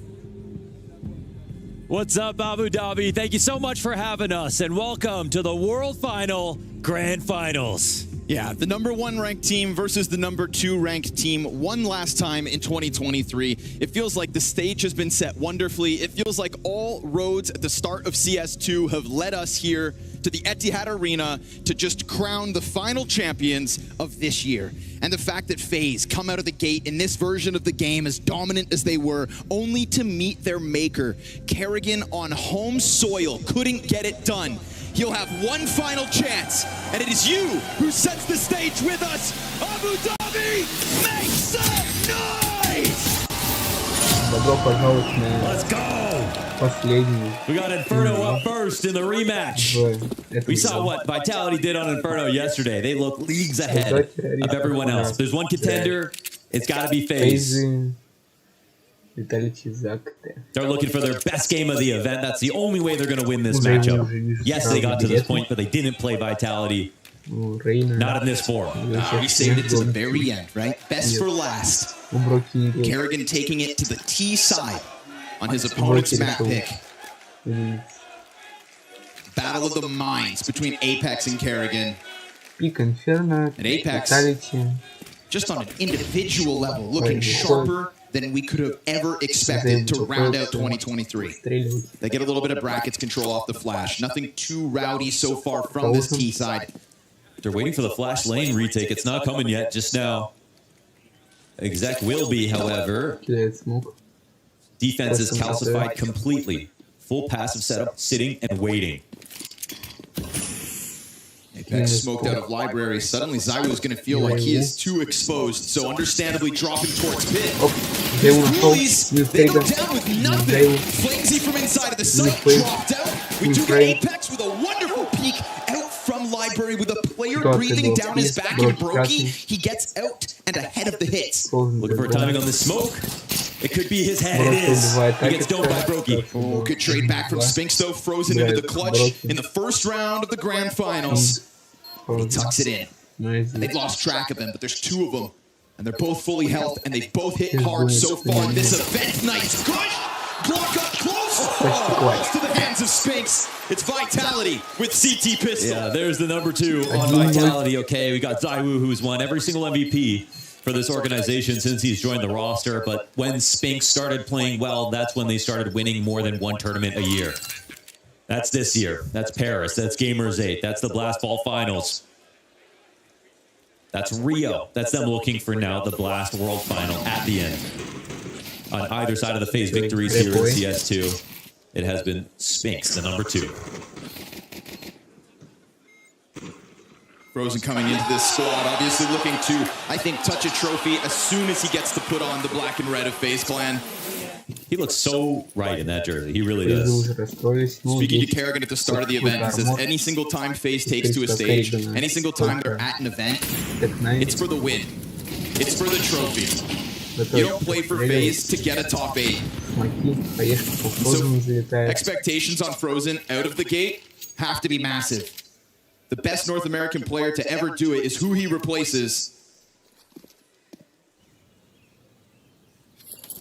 Each of these teams with fresh faces towards the tail end of 23. Now we talk about the great minds of Apex and Kerrigan, both of them kind of going through the same motions, implementing new stars. Flamesy falling back, done after the one. Speaking of Frozen, he does get his kill, and Apex doesn't like the amount of health he's left over, so they fall back 2-2 to the sites. It's an effortless Tylo setup here with the cover being in the perfect position. Flamesy could actually afford that. He even gets a kill, so that helps out a lot. FaZe looking for an econ victory. They force up, they have good guns. But Vitality know that they were buying into this round. Met by a smoke at 50 seconds, not ideal. Happy to see it there rather than at 30, but it looks like there will be a refresh of it as well. So, yeah, and then an incendiary not long after. But we've seen a problem sometimes when they try to block. I think there still is a chance for FaZe. They want to brute force it. They're grouped up, and Mezzi starts to lean closer to Arch. Here comes the execute. Good amount of nades for FaZe to get this done, but there will be a Molly front sight, which means Spinks can just stay locked in. And Apex buying a lot of time before that one goes down. They're going to have to charge through it. Rain down to measly points of health. And Spinks is a single kill. Remember, 10 health here for Apex. If he wants to charge down this bomb, it's little bits of AP, and he can't stop it. So we've got a force buy bomb down post plant for FaZe. And they're not able to get on site. Kerrigan trades right back And Zaiwu's up there. They're taking both down. His SMG succeeds, but it's a costly conversion for Vitality. It is, yeah. That's a clutch for Vitality, but as you mentioned, it cost a lot. So 10-second Fuse comes in, and FaZe will at least have made some money on this round. It could have been worse for sure. They ran into a smoke, had to run through a Molotov as well, and if there wasn't an instant dink on Spinks, you better believe they wouldn't have even got that plant off. So here we go. Between Rain and Kerrigan, the entries of FaZe consistently coming in at 25% of the opening attempts for FaZe. Linking that one together. You know, Kerrigan's been giving us some uncharacteristically good rounds as of late, but it's hard to catch up to Apex because he is just that much better. Also, for whoever just watched yesterday, not so much, obviously. Fair. Yeah, so Kerrigan's been good for sure, but he has actually kind of gotten worse. The event's gone on. That won't cut now. Early kills for him. Pressure to this. Man, those were two pretty big opportunities. They were walking up, weren't expecting someone to be there, missed their shot. But what's important for the CTs is they stay alive. So it's a nomadic rotation out of Vitality. It's two remain now on this side of the map. С большим отрывом меняется.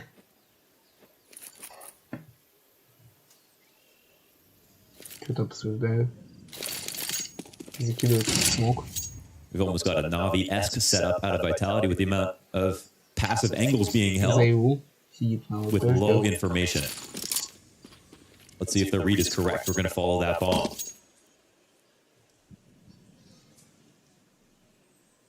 Numbers coming here for Vitality. We talked about Mezzi, obviously at times questionable in the pit. The new piece of Vitality. He who stands just behind Zaiwu.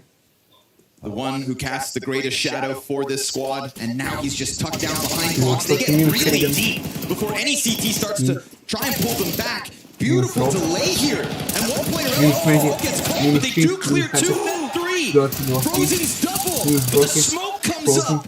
And now Frozen stuck inside sight, goes for the bomb plant. Gun comes out. There's a gap on the side of this, I think. Zaiwu presses alongside. Renoff just coming out and catching Frozen on timing. Yeah, that was brave. They couldn't go through the smoke right away because of the reload, but they still were ready to go through at the same time. Impossible to break up that split. And that fresh smoke, that would have given Frozen too much. Vitality let Reyes get dangerously close to that bomb site. Definitely. That was an amazing hold, honestly, considering that they were getting wrapped fully, right? That's the idyllic split for the T side, to get arc control, to get this much space. So it's pretty impressive to have two players put up frags like this. When FaZe look back on this round and they think, okay, well, we could have definitely tricked them both easily, playing within the site. Another close round, but another close round win here from Vitality. Yesterday, we saw them go down 6-1 versus Na'Vi on Inferno. It looked so ugly at first, and they came back into that game. Yeah, what brought them back, of course, was some of those more aggressive peeks out towards the A site, putting Zaiwu's off on mid, just getting eyes in apartments, and pretty consistently catching Bit over there for Na'Vi specifically. You know, that'll now be Rops in this instance, in this head-to-head, who's on the other side from the front line. Flames onto Frozen to kick it off, and good grenade damage as well. There's a little bit of a chase here from Kerrigan. He has found timing that could very well catch a half-health Flames on guard. Yes! Kerrigan wastes no time getting into the fight. Brokey instant headshot. Just like that, B-site crumbles. Yeah, that's it. That's an off-game plan play out of Kerrigan. Just heads up. Decided to make the decision. Wasn't spotted and noticed that they were in the middle of rotating out. That's something that he needed to do. Kerrigan smelling blood in the water on the B-site. Even with his support and Brokey being half health because of the grenade, Kerrigan still tries to make that happen. And with it, FaZe's 4th round is the first on the board. This is why we always talked about them as Landshot, and those are the kind of plays that they're willing to make. And it's not actually Kerrigan who is often the one to make the play. It's everybody else who has the ability to come forward with an aggressive lurk, for Rops to peek out of halls, for Twist to try to peek something as well. And Kerrigan can do it too. You know, this is FaZe showing the range more than just a game plan team, more than just a system that executes. There are 5 autonomous individuals that are armed with all the knowledge that they need to make informed choices, even if they're alone. And in this circumstance, he had his team behind him. Perfect cover here from Brokey.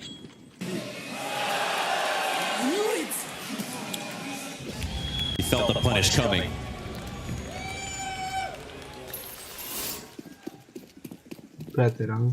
Maybe cool guys do look at explosions. Can't help it when they're this big. FaZe on the big screen.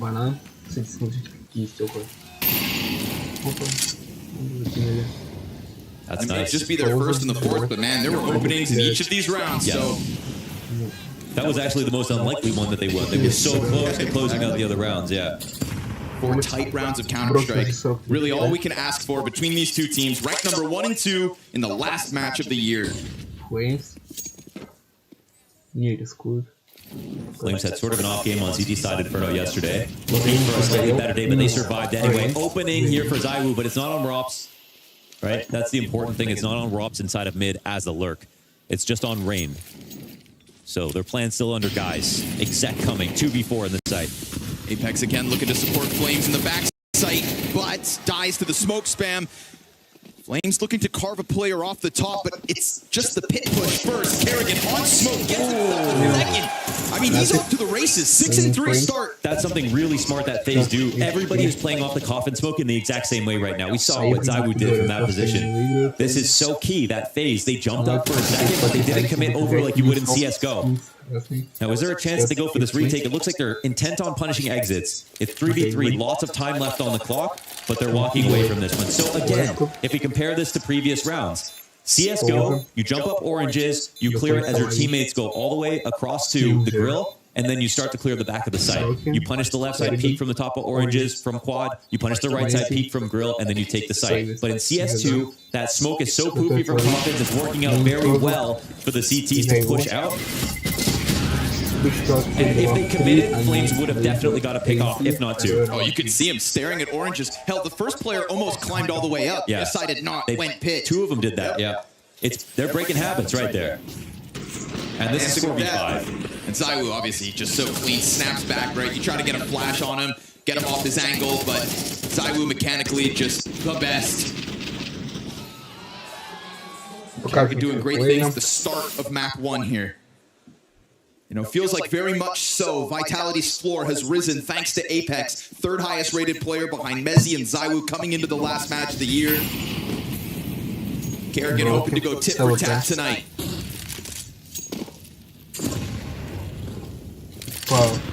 Again, FaZe can take a quick look towards that banana. A little bit of pressure, as it has been.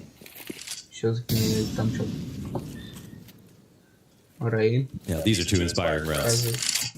I thought this was going to be a 5-0 start, and FaZe were going to claw back into it, but they got their X Factor round early. And I think they survived a couple of disappointing losses as well within this already. So we start off with a very exciting game. Now, Vitality down to their bottom dollar on this round. Low grenades on Inferno is first sign of a loss. You need to have that more than you need to have good guns. They almost don't have both. Now they have the op, at least on ZywOo.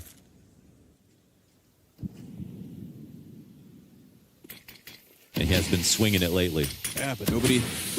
Oh my god, they're trying it again, but guns out this time? They're just more careful. ZywOo will miss a shot, and Spinks is instantly dead. But Mezzi's position with this SMG, he could just peek off the side of it. No second kill out of him. ZywOo in the pocket, the most dangerous man in the server, and Apex has come through already. Missed quick scope, desperate bomb plant. ZywOo's burning. That's big. Almost dead, 4 health left, all he has to work with. We're gonna get a slow wrap as Rops looks for the impact, and ZywOo, he can sense him, but he can't see him. Rops comes wide, gets the clear, and now the last CT slow to the approach. Flamesy off of middle, both of these Ts for FaZe in the pocket. He can give him full info, at least. It's going to have to be sick headshots coming out of Flames here. A close approach. The lead is on the line. FaZe tie at 3. Oh man, are FaZe going to have more fight this match? Because that's what we're seeing right now. 3-round comeback. On the site hit. Multiple guns failing. Multiple guns failing in decent positions. Vitality yesterday get 2 apiece on a couple of these players. The MP9 doesn't do enough. ZywOo can't find this trade on Brokey. Flames gets nothing again. Even 1 kill in that retake, and I would have wondered, is there a chance? Vitality are getting caught off a little bit. Видим хорошую игру. Зайву на скауте. But give Zaiwu enough chances, he's going to hit something. Early scout damage for Rops to deal with. But that scout's not supported by much. You just said the utility is essential. Barely any of it here in round 7. Vitality were caught early on versus Navi yesterday. 6-0 lead to kick off Inferno before the CT side started to get more aggressive. And we've seen a glimpse of that, but I do feel like Vitality had already just returned back to more passive. Hyper-passive at times in the A site with 2 players behind boxes. Right now it's top orange. Kerrigan snaps up, gets there. Oh, and they don't even try because last time he was posted on this angle. Kerrigan with 2. Another double for Kerrigan on the B play. Shurkul exposed to Zaiwu on the cross, but now that the smoke's there, there shouldn't be an issue. Just don't jump up. Brokey almost offering a second. Now, you've got Rob's tag, you've got Brokey tag. That's Zaiwu setting up the pistols. Oh, Frozen just sends a couple rounds through smoke and takes the head off. This is massive for Kerrigan's story at this event. This is a great way to start this map. And him being the tip of the spear on that first walk-in is where they started. And now they're 4 rounds back on the comeback. Don't think this is going to happen, Mezzi, but let's see if he can get any punishes.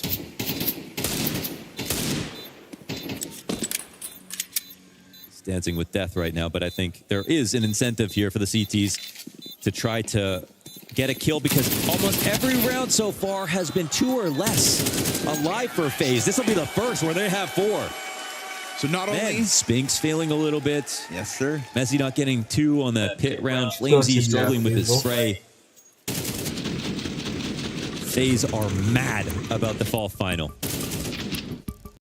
I mean, as they should be, right? Denying Kerrigan a trophy lift on home soil, denying FaZe the continuity of being the best CS2 team out of the gate. You know, nobody will ever touch the Ninjas in Pajamas, but FaZe were making that run.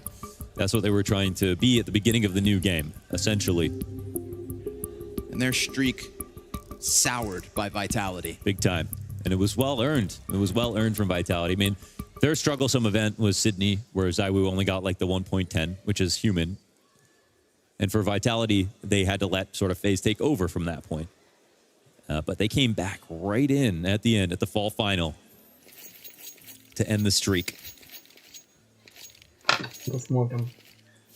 Their aim is to make FaZe look as bad as possible here at the World Final, and FaZe want revenge.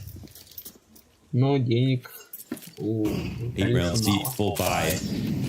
Ironically, this time, no off. No way he presses this again. You saw what happened when he tried to test Apex, but now it's versus Zaiwu. Oh, Kerrigan finding all the timings right now. And he's able to jump into the arch. Perfect space creation here from Kerrigan. He has the CT player scramble. Suddenly, Apex versus Kerrigan in spawn. I mean, they're looking for him now.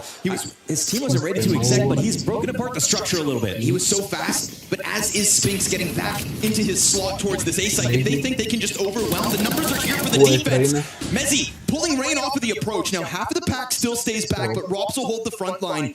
And it's man advantage CTs for now, but it's delayed. Yeah, they need to be prudent about their rotations and still get information, and they do that, but Brokey trades back. There we go. An op kill for Brokey.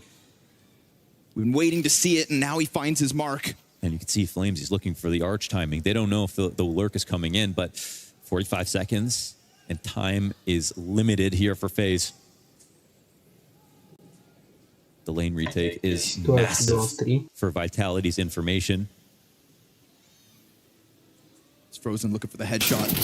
Ooh, and as he looks away and gets dinked, it is a perfect shot from Brokey. Oh, now they need a massive failure to lose, right? We've got 2 players who are just confirmed to be dinked. But 20 seconds, they got to go. And they're going to have to run. They're going to have to throw caution to the wind. And this will bring them straight to the crosshair of Flames. This should be an easy pushover. Sure enough, bomb hits the deck. Second one's dead. The dink set him up. Yeah. Clean shot from Brokey, but that dink on the second player means no support for the trade towards B. That delay in the mid round is a little bit sort of, you know, you wouldn't see that, I think, with Twist in the map. Now, it's not like Frozen doesn't know how to play a mid round, but you wouldn't see them taking too long in that situation. That's still this period where they're getting used to playing with each other, okay?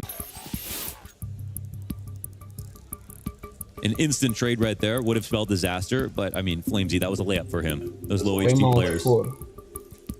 They couldn't find that last frag. They run into B, they die. FaZe use a first timeout after losing that round. And this is such a close game already. It's been a great start, honestly. I can't believe some of the antics that Kerrigan's getting into. That press through smoke 2 rounds ago into Apex holding CT cross. And then this last round, I mean, he just took it to ZywOo. You don't catch ZywOo off guard. To be honest, that was like 2020 Kerrigan when he was the scout IGL, when he was being overly aggressive back then. In this situation, it still worked. It doesn't convert into the round. And the worrying part about when it was 2020 and he did that, the reason that IGL stopped doing this is because they got so far apart that they couldn't capitalize on the information they gathered. And in this situation, there are 4 players that couldn't take advantage of the broken structure. So, I mean, I love that he's had so many good rounds like this, but that one maybe wasn't perfect. It's a great opening kill for Flames as he runs the risk of peeking down Banana, but it leaves FaZe down a man. And looking to respond is Rain. But they've got a general culture right now of just trying to scrim it, take some fights, and it's worked to get them back into the map.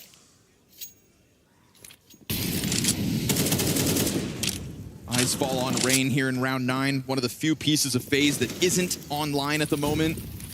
1 and 6, a cold start. But still feigning presence towards brackets. It's got Spinks occupied. Another smoke. If I'm FaZe, I'm thinking about B again, just because of how weak the right wing has been over there. But and he just missed it, but I think he saw the barrel. Oh, this spot just grows with strength the more time that ticks down. A players on high alert.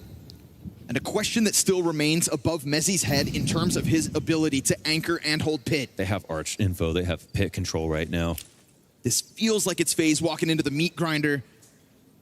But there's a chance for Rain to bring it back. A duel that he loses. Spinks ready for another, but Brokey gets the better of him.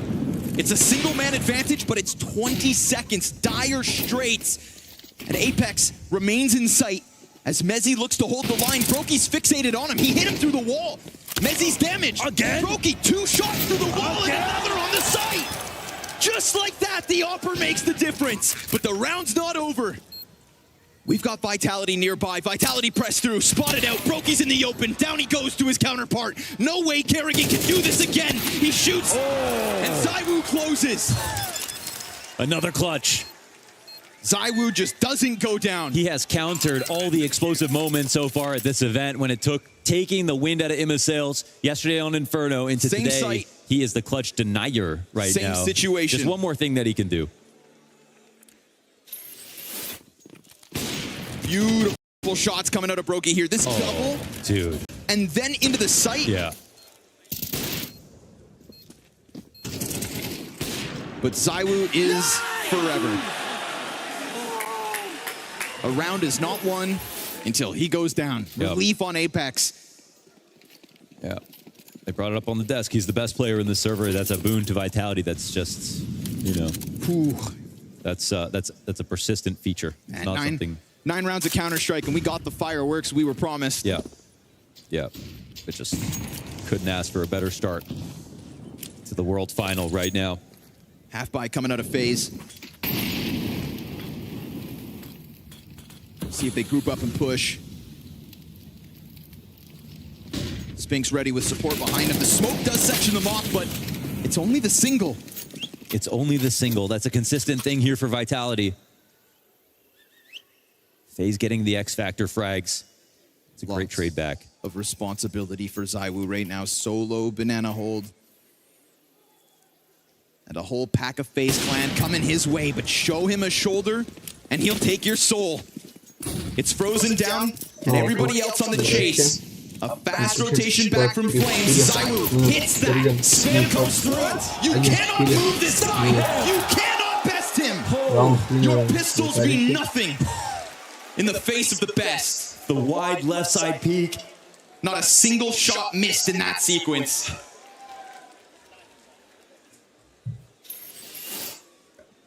Wow. He felt the rush coming. He said, I'm not getting timinged again. Beautiful swings. Cool, calm, and collected, as usual. Not one shot missed. Not one shot missed. And it's nice we can say that about Brokey as well. Yes. Those two on form right now, we're going to get fireworks. Oh. Yeah. Yes, we will. Frozen nullified in the opening seconds.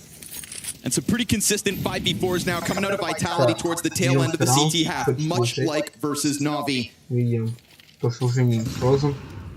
But it's off of the back of the ZywOo 12-4 start. B site closed. Nate's deep. How many strokes are we going to go through in this game? He's doing it again. They're watching for pushes this time around. Surely it doesn't work out. Surely it doesn't work out. Apex senses it. Smoke starts to fade on the edge. Gets a little swirly. Another one goes down. The pack is right there. But Apex cools him off. And takes the risk of running back into the corner. I mean, sitting in front of the smoke here. Lurking in front of the smoke in a situation like this is maybe a liability. Like they're 5v3 up right now. They just want to punish any risky plays that FaZe want to try to do. But it's both sides of the brackets to get pinched, and then Apex comes around and clears the board. Shut down on the B site by ZywOo, denied on A by the rest of the pack. Vitality looks solid. Yeah, that was chef's kiss from Apex, absolutely. And he's been feeling the most of the Kerrigan lurk so far. Everyone's been tilted a little bit by it, and that's why I think he needs to cool off, you know? But at this point, now it's another half buy. Now it's round 12.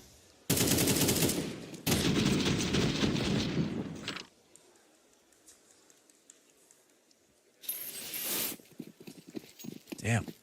The fiery rounds that got FaZe back to... But Vitality have taken the oxygen out of the room.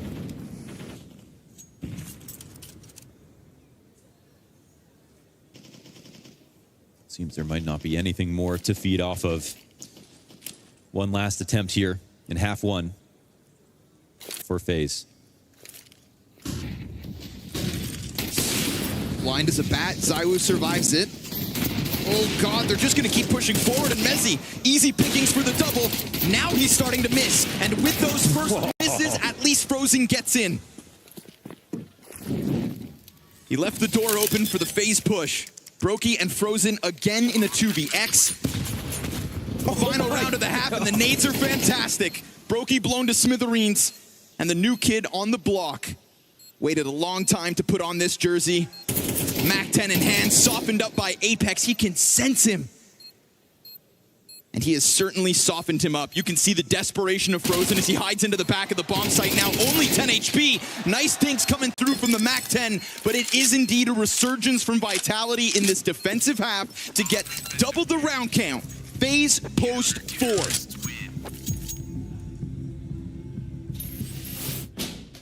Hey! I'm a little worried. It's not like you're gonna hit it that straight anyway. Come on. Whose team are you on, bro? We're here in the always sunny Abu Dhabi for the Blast World Finals 2023. Obviously in Counter-Strike, the wide swing is most important, but here at the Yaz Links, but the backswing. I think it's about time we go find our professional Counter-Strike players and hit the greens. Let's head out.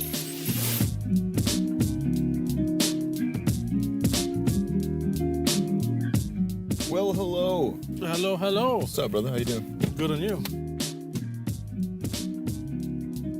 Hey, Glaive, come on in, baby. You Glaive, New Jersey. Yep. Oh, you like it? Oh, yeah, I like it. Welcome to your chariot, the Lincoln Co. 05. Thank you. Our luxury ride awaits.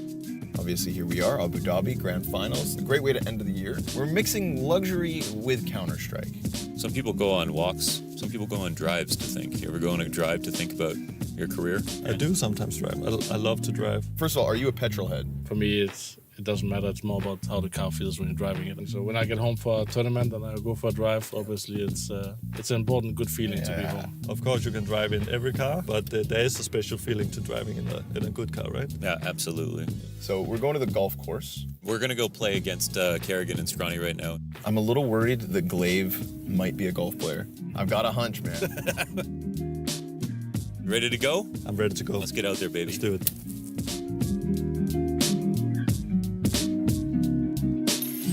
All right, so it seems our ride of luxury has led us here down to the tee-off, boys. The winner walks home with a golden Lincoln Co. jacket. Best of luck. Since I just won the knife round, I'll go first. Congrats.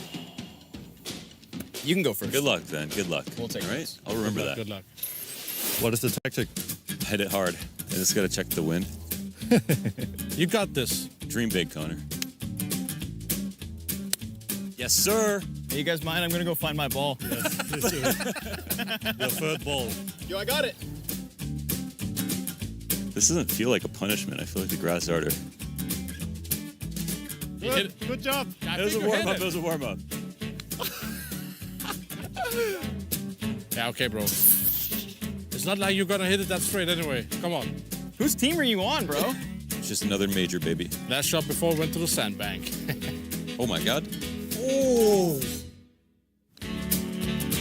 Nice. 8 and 9? 8 and 9. But it was the best shot of the night, right? Yeah, it was. All right, so here we are, end of the second hole. So with that, we win, which means we get to ride home in style in the Lincoln Co. 05. Yeah, whatever, man. We've won a lot in our CSGO careers, so I can be humble in defeat here. I will put on you. There you go, sir. This is good for you, sir? Good. Thank you. You have a good evening, and Looking sharp. our 05 is waiting. We got to go in the golf carts? Yeah. Oh, come on, man. Across the board, Vitality picking up 10 of the opening duels throughout that map. Of course, every clutch we see, 3 of them in total, also added to the Vitality side. It is the X factor that belongs to Vitality in the first half of map 1. Yeah, it's crazy to say that because of the rounds and the way that FaZe won them. In looking back now, while we were in it, it was like, whoa, FaZe, they're pretty much unstoppable. They're going to take over this half now. But looking back, I mean, it was a lot to do with Kerrigan trying to find lurks over and over again. And I want to say, you know, not a real thorough game plan outside of that. They were just ready to follow up. And maybe they're happy about the fact that they got these 4 rounds. I'm not sure. Ooh, Robs, no trade off that. Robs and FaZe staring down the barrel of another 4 versus 5.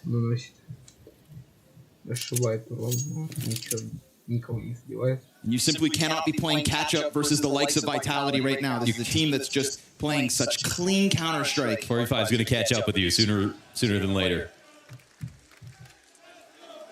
Versus Vitality, best form right now. Best form in the world. FaZe there. Sitting patiently. No re-aggressions as the top clock ticks down, of course. There's no onus on Vitality to go and do something too quickly. But now they'll organize. Robs gets info in middle. Exec's coming. Rain loses his line of sight. Broky's ready to push through. FaZe gotta do something crazy. And losing Rain in the bomb site, all of a sudden losing the little runway they had to work with. Frozen does manage to catch one on the CT cross. And then Rops wins his duel versus the lurk on A. Wait a second. Broky's going over confidence. Broky just like that. He sets it up. Flames peeking deep, and they didn't see him. Robs now holds the door. And it's Flames just like that to bring it back to the 1v1. It's Flames versus Frozen. And he's on top of the bomb, halfway there already. He comes off of it because he hears the footsteps. This is a song of ice and fire, and Flames goes back around to CT. Time on his side. Time decides. It's Flames to get the final lap. Oh, he has the final note. Flames wins this one, and it sounds like victory here for Vitality. That was a labored situation. I don't know if he made a footstep. That was the hard part to discern. Frozen could have stuck that all the way down to his final second. I thought he fast-stepped. I thought Flames just ran towards the back door. It's almost as if Frozen didn't believe, well, he could get away with it completely. I'm not sure, but it would make sense that Flamesy tried to make some noise right there.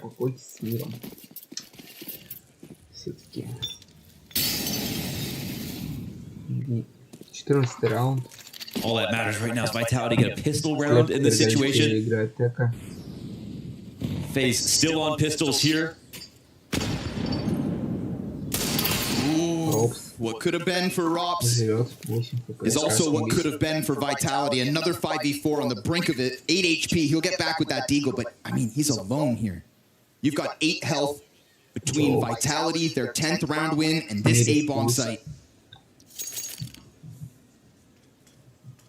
They know what to do with the data, man. You know, like G2. When it's an anti-eco round, they can figure it out. If you don't put enough pressure back in certain situations, they've got you figured out. So FaZe make a blind rotation over towards the A site. Oh, okay, Rob doesn't need to see a thing. Why the hell not? It's still so much work to do. Kerrigan. You count your lucky stars with that one. Another smoke in the face as well. Vitality not playing any games, not letting this one slide. They've come over to try to make it painful. I think that's the only thing they can attempt now. Surely not going to be able to win this round. No kits, no armor, no utility. There will be no ninjas. Now they're trying to block off every single exit points. Okay, but Spinks opens one back up. They aren't ready to go through halls. High health players can stay alive in the pit. We're looking for HEs, an extra shot here or there. One USP ding. Yeah, exactly. Would have brought somebody down, but it is 4 up and the board swept by FaZe. They're so good right now, man. Vitality are so good right now. There was a moment in this game. You know, it's crazy because like FaZe kind of approached this like they were the underdog in that first half, right? They were doing, Kerrigan's doing ARC stuff, right? That was sort of a Furia approach to that first half. And, well, it did catch him off a few times. We'll give him that. But that's way in the rear view now. That's the open highway for Vitality. At least before it gets too desperate, we can at least entertain this round. CT side, first buy coming in for FaZe. If there's anything to say about them in CS2, they've made more comebacks than anybody else. And I'd love to know their overtime win percentage, because probably 100, based on the games that we've seen. Man, range 1 in 12, looking for a much better CT side. Already at this event, he has had disastrous opening halves, only to bring back the performance. But that was switching to the T side of Anubis particularly. And Nuke as well. That's right. Bit of a different story here. Luckily for him, Kerrigan tries to pick up the entry fragging instead.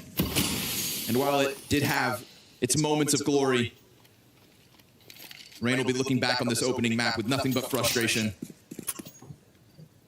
Unless he turns it around now. Flash to Rops, gets him off his position. To evacuate that fast leaves a huge gap for Vitality to just slide straight through. Brokey, beautiful lineup, easy does it. Then a peek off of the short side, but that end gets punished. It's Rops in the depths of the site, regaining vision, but losing his head. As Flames knocks him out. Oh man, that's it. That's all they get. They die in lane, they die on sight. It's great utility pressure, right? The flashbangs coming up from Vitality. Yeah, it's incredible for them. I'm literally cheering for FaZe just to make this game closer. This is their first rifle in the second half. And it falls completely flat. No utility to go for this. Vitality will take to 11 now. 2 rounds away from closing out Inferno. And this is another series where Anubis wasn't the map pick here of Vitality. It was floated into a ban from FaZe, so it won't be seen at all. And, well, just goes to show you they don't need Anubis, even though they're on a 5-map win streak on that map. If I remember correctly, they still have that. They still have that same ability on Inferno. It's only one event ago we go to Vertigo as the opening map instead. Vitality's map pick back at the Blast Fall Finals. Sure enough, total blowout to the favor of Vitality.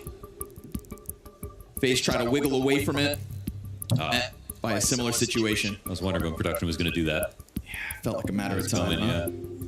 Yep, there goes the bus. Let's throw him under it. That's tough. But yeah, it is funny. Like there is a thing where Rain has just had like a abysmal first half and a great second half. It does have to do with the map and side in the situation, as you pointed out. Like he probably should have already been doing a bit better.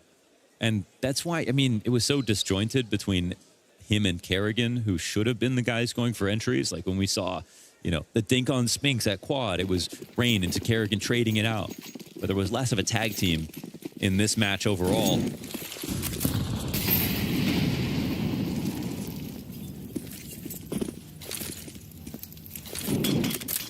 might end on a solid note here if FaZe don't get something. Rain just can't buy a real chance. He's in the background behind Frozen, and he's dropped to 40 health. The two of them trying to apply enough pressure to keep Vitality at bay.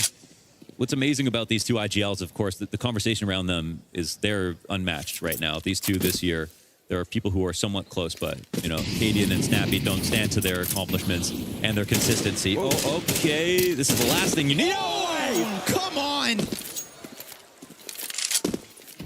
I heard that Flames rise. CT peek through, and Wild blind. He goes ahead and slams down another. Nasty on the entry, a jumping AK headshot. They're already up 11-4, and he hits him while in the sky. You're kidding. You know, I'd feel bad if FaZe didn't get so many crazy shots to kick this game off in Apex. Well, he wants in on the action. He's been so sharp as well. Wow. The Flames he taken to the top of the scoreboard for Vitality on a succulent double entry. And that conversation, you know, Apex and Kerrigan, something Kerrigan is famous for. Every time he gets a new player, they do well right away, whether it's a stand-in or a new addition. And it has been great. Of course, he's in a grand final right now with Frozen, of course. His former teammate, to be fair, but still a new system and new roles for him. Apex has done that this year more than once. That's the thing, right? We sit here and praise Kerrigan for his greatness and his ability to integrate, and apparently his ability to take a couple players with him. But Apex is an in-game leader now. Not the entry fragger we once knew. Yes. An in-game leader looking to leave a mark on CS2 without Sonic behind him. Xtaz comes back, and this would be the third roster that Apex has taken to a trophy lift. He already has. You know, that's in his back pocket. To do it twice with Mezzy in their first two events, come on. Yeah, something has to be said about that. I mean, again, it's about shedding this image of him as this entry that we knew for so many years in CSGO. I'm sure he himself struggled with that. This time Frozen opens up. We put Apex on a pedestal, but oh no. Oh, it's at least brought back, but Mezzy taking ZywOo out of the round. He's got some slack to pick up beyond it, and so this one gets a little wonky. Mezzy looking human. If he wants to pass ZywOo, he's got to make sure he doesn't get any more kills. ZywOo looking for his, is it 18th consecutive? 18th MVP. God. The only player to get MVPs in Vitality's history. Rain's first multi-kill round of the entire map. Banana gets shut down for once. And Spinks falls victim to the instant peek from Rain. Is that a sign of things to come? Wow, for dignity here, FaZe. Very nice, and a good opening from Frozen. We can take it one round at a time because it's FaZe. You never know. Every time they do it, it seems like it's harder than the last time. It's not going to happen again, but... All right. Go to Counter-Strike and bowling is Mezzy. Just don't look at him. Just don't look at him. Said there can only be one king. No eye contact, and maybe he'll forget. We saw Vitality take 10 rounds in a row versus Navi. That was 9 against FaZe in the middle of the half. Oh! Just like that! What? Simply the best. On an AK, ZywOo comes in with 3. And it doesn't matter how great you may be, Mezzy trying to put forth his best performance in the Vitality jersey. You will forever be in the shadow of the greatness that is ZywOo. Spinks here to close it. And that is the reality of playing versus Vitality. Every single time you were against the most consistent 4 easy headshots for ZywOo and another easy opening map for Vitality in this head-to-head. Looking to take the crown of CS2 off the head of FaZe and place it on their own, 13 rounds away from being the Abu Dhabi Grand Champs.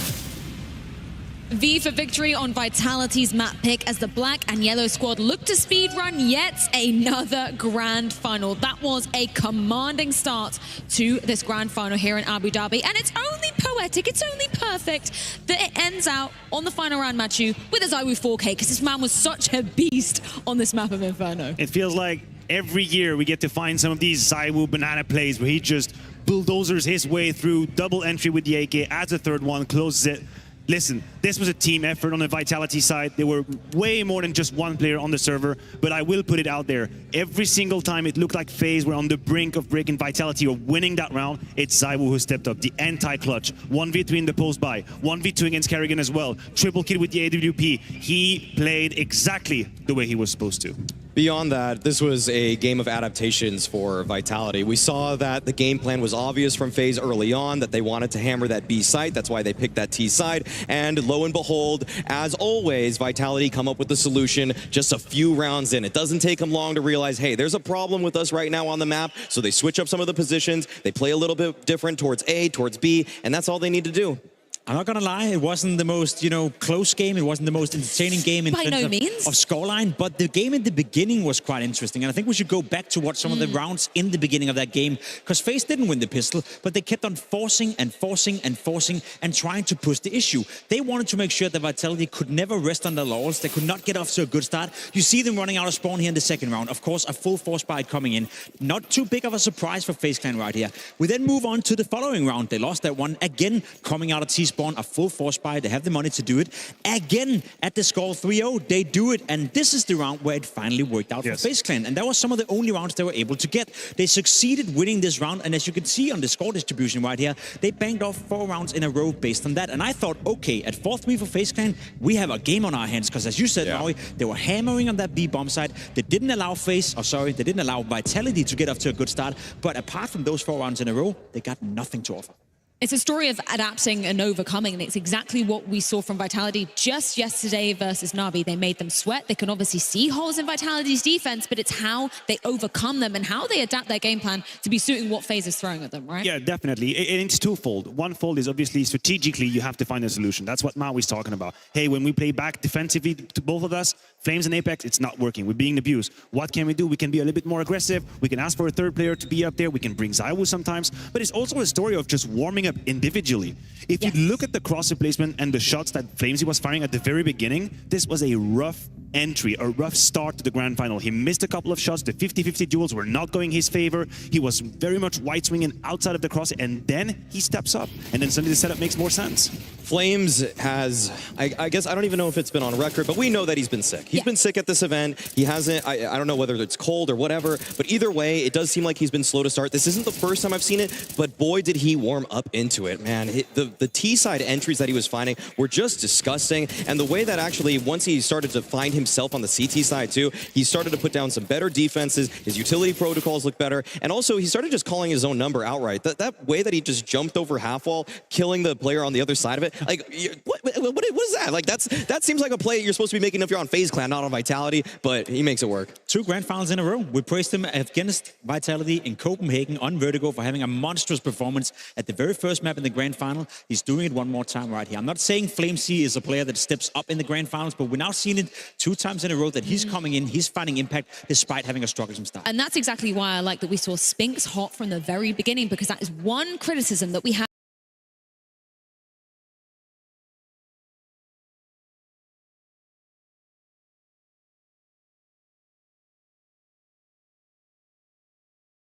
Coming into the playoffs of Copenhagen, he was very clearly having a cold start. And I love that we get to see some dominance coming in from the very first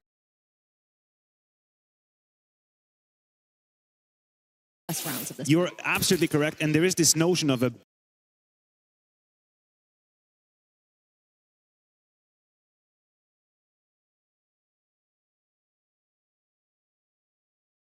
balance when it comes to the defense. And when you're Vitality and your weak spot is actually the B side, naturally you're going to devote a bit more resources towards B. You're going to try to plug the hole over there, maybe with a third player, maybe you're going to give them some utility. So what it means is that Spinks has to make moves like this one we've just seen here. He has to take charge and risk a few plays where if he gets caught out, it can be very complicated. But I felt like whenever he had to make these moves, he got successful. He allowed Vitality a deep breath, clear top mid, clear bracket, send the defense back to B, and for that, kudos. Spinks' read of the game in this was just phenomenal. To push the archway smoke, to just get that control towards middle, even though he only goes 1 for 1, he gives his team so much information for such an extended stretch of time, and he did that in other positions too. So all in all, Spinks, he seems to be one of those players that late in a round, he's going to make that winning push because so many people just hunker down. They try to play their favorite spot, just lock it down. But Spinks is playing for the team because even if he does die in some of those spots, it gives his team so much knowledge about what's coming in the round. Well, you know what I'm going to say next. ZywOo highlights. Roll them up, baby. We've got 3 certainties in life. Death, taxes, and ZywOo showing up to the server. And boy, oh boy, did you do so from the very offset, Jake? Yeah, I think Matt just said it as well, right? He was finding so much impact. One thing is having a lot of kills on your scoreboard, but every single frag you're seeing is at an important moment in the game.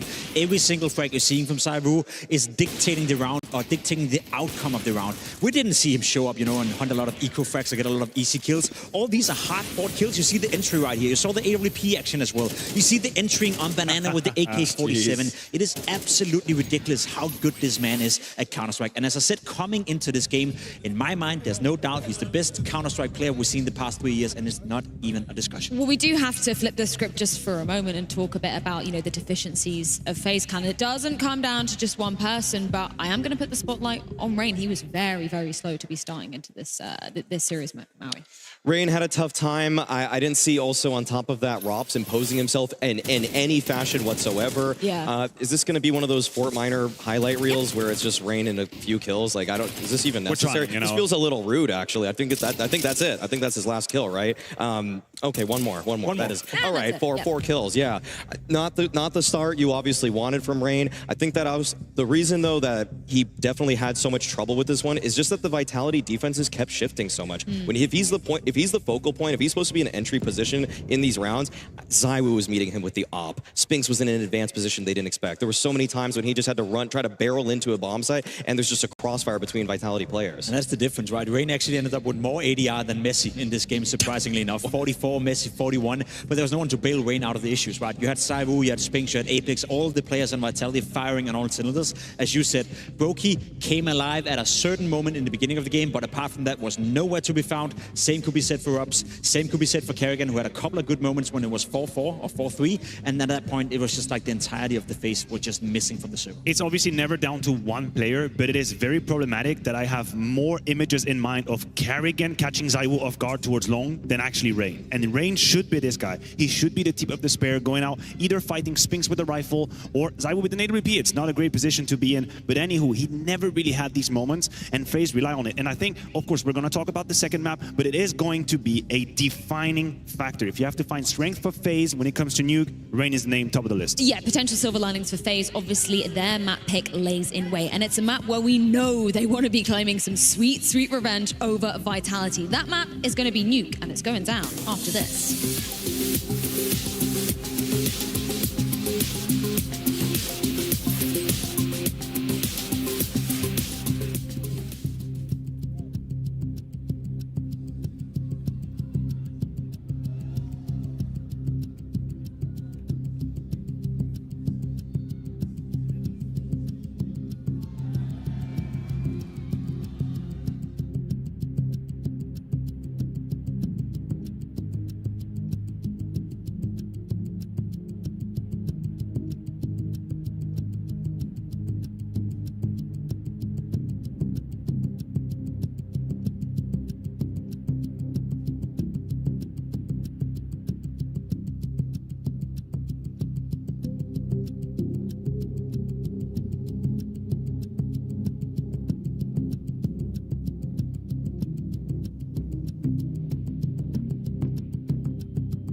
Vitality standing tall after a commanding Inferno victory, but now a chance for FaZe to be changing the tides. And we know this is one that has Karrigan salivating at the mouth, Jacob, because what happened last time around in that grand final in Copenhagen on this very map? Well, we already concluded, obviously, that FaZe ended up winning the game 13-11, but it was a game that was dominated on the T side for both teams right here. 8 rounds went the way of Vitality, 7 went the way of FaZe on their respective T sides. Rain was the guy coming out from FaZe playing a fantastic T side, posting a 1.71 rating over there. So for Rain to struggle on map number 1, now coming into map number 2, it is much, much needed that he will show up on that T side. He's the one that's supposed to open up the match. As you said, you don't want Karrigan to be that guy. He can do it occasionally, but you want Rain to consistently show up like he did last time. Definitely. Vitality in Copenhagen try to fight head on. They try to take the fight to FaZe towards outside, and they paid the heavy price. It saw ZywOo being committed, Apex being committed, and Rain was on the silo just shooting headshots left, right, and center. This was a problem for Vitality that they almost couldn't solve if it weren't for ZywOo. No doubt Karrigan will be coming into this one having looked over that tape and being prepared with a new game plan. So what do you expect FaZe to be pulling out in this one, Maui?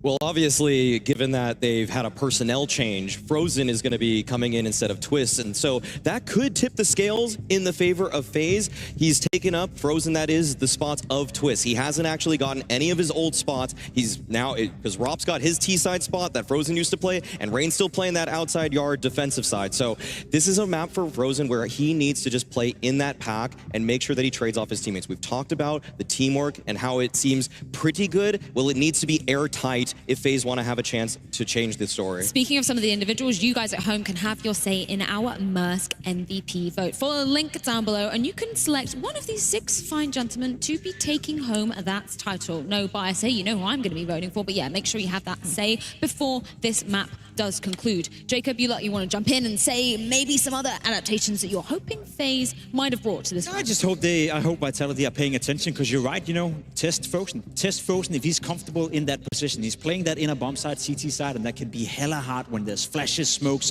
grenades flying around you. If Vitality is coming out with a blistering pace, then Frozen better wake up from the get-go. I think Messi also will probably be under the spotlight. We saw that a couple times in Copenhagen where Karrigan tried to force the timing. I think FaZe identified that Messi had a tendency to leave his position, be a bit more rotate-oriented. That's a gaping hole that could be in the defense right there. So Vitality have to be ready for that and sometimes just stop them right in there. Well, we are ready to see if FaZe can begin off that redemption arc, and hope lays on the horizon as Nuke is their pick, but it was tricky last time around. So Scrawny, Launders, how do you think this one's going to be going down? All right, folks, it's time to get started, and it might be time to end. This is the second map of the Blast Premier World Final Grand Final between the worlds number 1 and 2. So for potentially one last time, Abu Dhabi, let's get loud! What a wonderful place to end this year, with 1 and 2 locking horns, and with Vitality scaring FaZe to their core after Inferno. That one wasn't even close. Not for more than what felt like 3 rounds did FaZe even have a hand on this match. But they take it to Nuke. And I think just like the desk allude to, Frozen under a microscope for me. Immediately, they go into the ramp. And we get ZywOo taking a quick glance outer. All the greats love to play outside on Nuke. ZywOo, he goes down empty-handed. Welcome to the match, Rain. Welcome to Grand Finals Sunday. Mezzi has lurked this whole time. Back B site gets an easy pick-off. And he's got support not far away as well. Just staying alive here is excellent. The fact he drops a second player, even better. Frozen suddenly left alone with no bomb and plenty of time to try and get crazy. Looking at a round like that is the perfect example of why we're seeing such better maps out of Mezzi. He's never had a structure like this. He's never been comfortably in position at clock versus an exec that's coming to him with prophylaxis from the team where he's there early. Hold on, dude. 2 are gushed. He has to get the bomb. That's the one thing. With a low HP player sitting on it. Goes ahead and hold on, this is taking way too long. Spinks. Now the fact that he's also down to 20 HP, only 20 seconds on the clock. Frozen in black and red, looking for gold. just barely enough time to make this possible. They layer on top of one another, which means he could still do this! Frozen! Oh my god! How? Strikes fear in the hearts of Vitality. One player up, that's it. How did he avoid all of those bullets? Did he have an evasion aura? That was ridiculous. And that, honestly, in the beginning of Inferno, we're seeing some of those shots being missed as well from Vitality, even though they were still winning rounds. That was too close for comfort here, but they still are able to win, and they're the team that, again, before this map started, 13 away from taking the entire thing. So at least Frozen can show some presence, try to scare them a little bit. And yes, Mezzi is representing the UK with that 2K from the clock. The one and only. God knows they waited long enough. Representation on the big stage, and a big event for him as well. A little cool back on that first map, but plenty of runway for Mezzi on Nuke. Right now we've got that solo AK on Rops. It's a curious situation. You had them that close, and maybe if these Glocks can give Vitality a false sense of confidence, if Rain could just pop somebody with the Desert Eagle, I mean, it all boils down to the Estonian. And Spinks just barely misses that timing. Now, all of a sudden, Rops looking for the head. And as the MP9 peeks in, he duels versus Rops, who sure enough opens this up. Now the pistols can flood out, and Rops has gone ahead to get a second. One AK and a dream. Oh, it's a vent drop. The rotations are not in place just yet. They were both trying to go up to heaven. There's a chance for a plant and a chance to push as well. They're planning for decon. Rain's on the close wall of the ramp room. This would be a perfect way for FaZe to respond. It's a nice transposition here from Rops to reinforce this setup. He could trade. Just keep Rops covered. Keep Rops in a position to go for trades. It's going to take mighty accuracy. Down goes Rain. Rops gets his third. His other teammate over towards the door. Apex duels with that one. That's info for Rops. Finally, he's dead. CTs don't need the kit. They get there in time to survive, but close rounds back to back. Yeah, but it's King Mezzi once again to put a stamp on things. That's a 10-second stick, and he is just such a part of the game right now. When we talk about the fall finals, again, I'll say it, he got his ass carried. Coming into World Finals, best player on Vitality before this Grand Final started. Actually, so close better, but prepared. He's ready. Close rounds to start, FaZe break through, and then all of a sudden, Vitality just get their hands on him. Yeah, the worrying part for me was the lack of sustainable rounds. Remember to vote for your Maersk MVP at Blast TV. That's actually going to be a tough one this time. We'll see how this final continues to play out. It is definitely a fluid situation when it comes to the ratings. ZywOo and Mezzi are hip to hip right now. ZywOo no doubt putting space between them on that first map.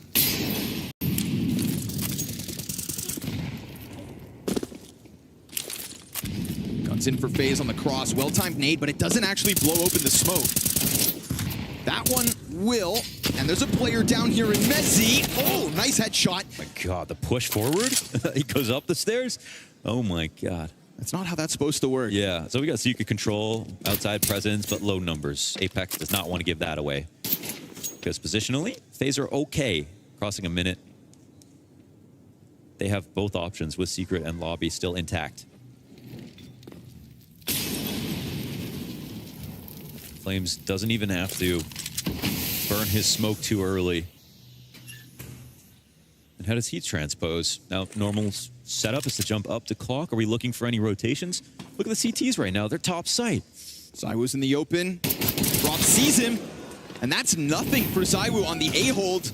But a missed Molotov to heaven. Just let Apex take a quick glimpse. We've still got players downstairs, so Flames is going to have to try to find a way up then. There's a little delay here because Apex is trying to go back around for the main wrap where a smoke grenade's about to go down. Then that molly does find its mark up in heaven, which means Spinks has been deterred for a little while. Bomb's ticking quick, and Flames the only kid. Spinks comes out from heaven, gets his. Brokey instant trade from behind the fence. Nice crossfire with Robs there towards Hut. Oh! Headshot on top to seal the deal. It's about time we got a little Robs. And that was quiet on Inferno. That was that, you know, very careful play coming out into upper sight. He saw the gun model from ZywOo inside of heaven playing up here in Fur from the hut, and then Brokey got the trade after he shot a little bit. Rops was the king of CS2. but it feels like more of an interim king as Iwu's back. If FaZe want the series, they need Rops. Rops hands down, FaZe's highest rated player on Nuke specifically. So it feels like the odds are we could get him, and there it is. Opening headshot towards ramp. Rops establishing 5v4s faster than FaZe could ever get back on Inferno, but a well-timed peek from Apex as he just kept his head down. Zywoo's Desert Eagle starts to miss shots, though, so the pistols crumble under the weight of the follow-up into the ramp room, and FaZe seeming like they've got an open door to be. Okay, another opener, as you pointed out. And when we talk about Nuke teams, again, it's a litmus test for all the top teams and all the top operators in the world. When we talk about 2021, it was Na'Vi, it was Simple. When we talk about 2022, it was FaZe, and it was actually more like Rain. You know, even though Brokey can have that impact, it was Rain playing that Nico role outside both sides. And in 2023, it's been Vitality, whether it's CSGO and maybe CS2 as well. That's a lot to stand up to. But FaZe have recent memories where they were the best. They're just trying to get back to that.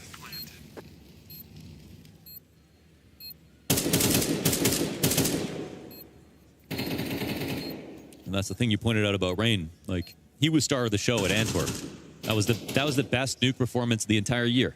Him in that final at Antwerp, T and CT side. Hell, go back one MVP event. The event.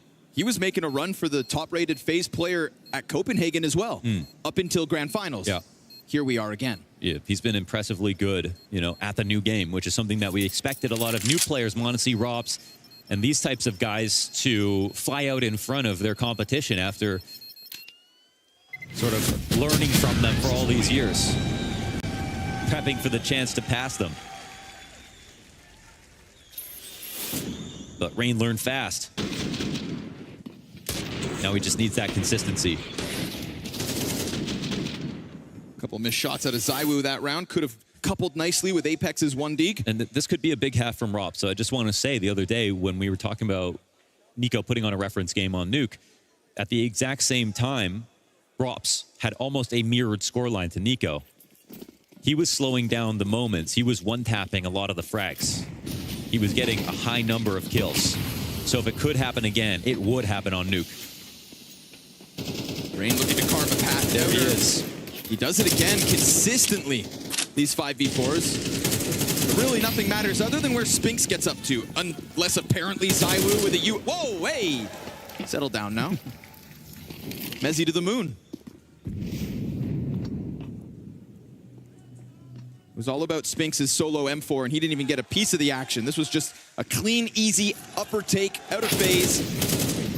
How is this USP doing all this damage? It's just in the hands of the right man. The other cool thing for FaZe here when we talk about Nuke is Frozen. The fact that, you know, he comes from Mouse, their best Nuke player. So they get to seal that away. Now, of course, Twist was one of the explosive players on the T side for FaZe as well. It's just about Frozen being able to supplant that. Could he pass him is the question.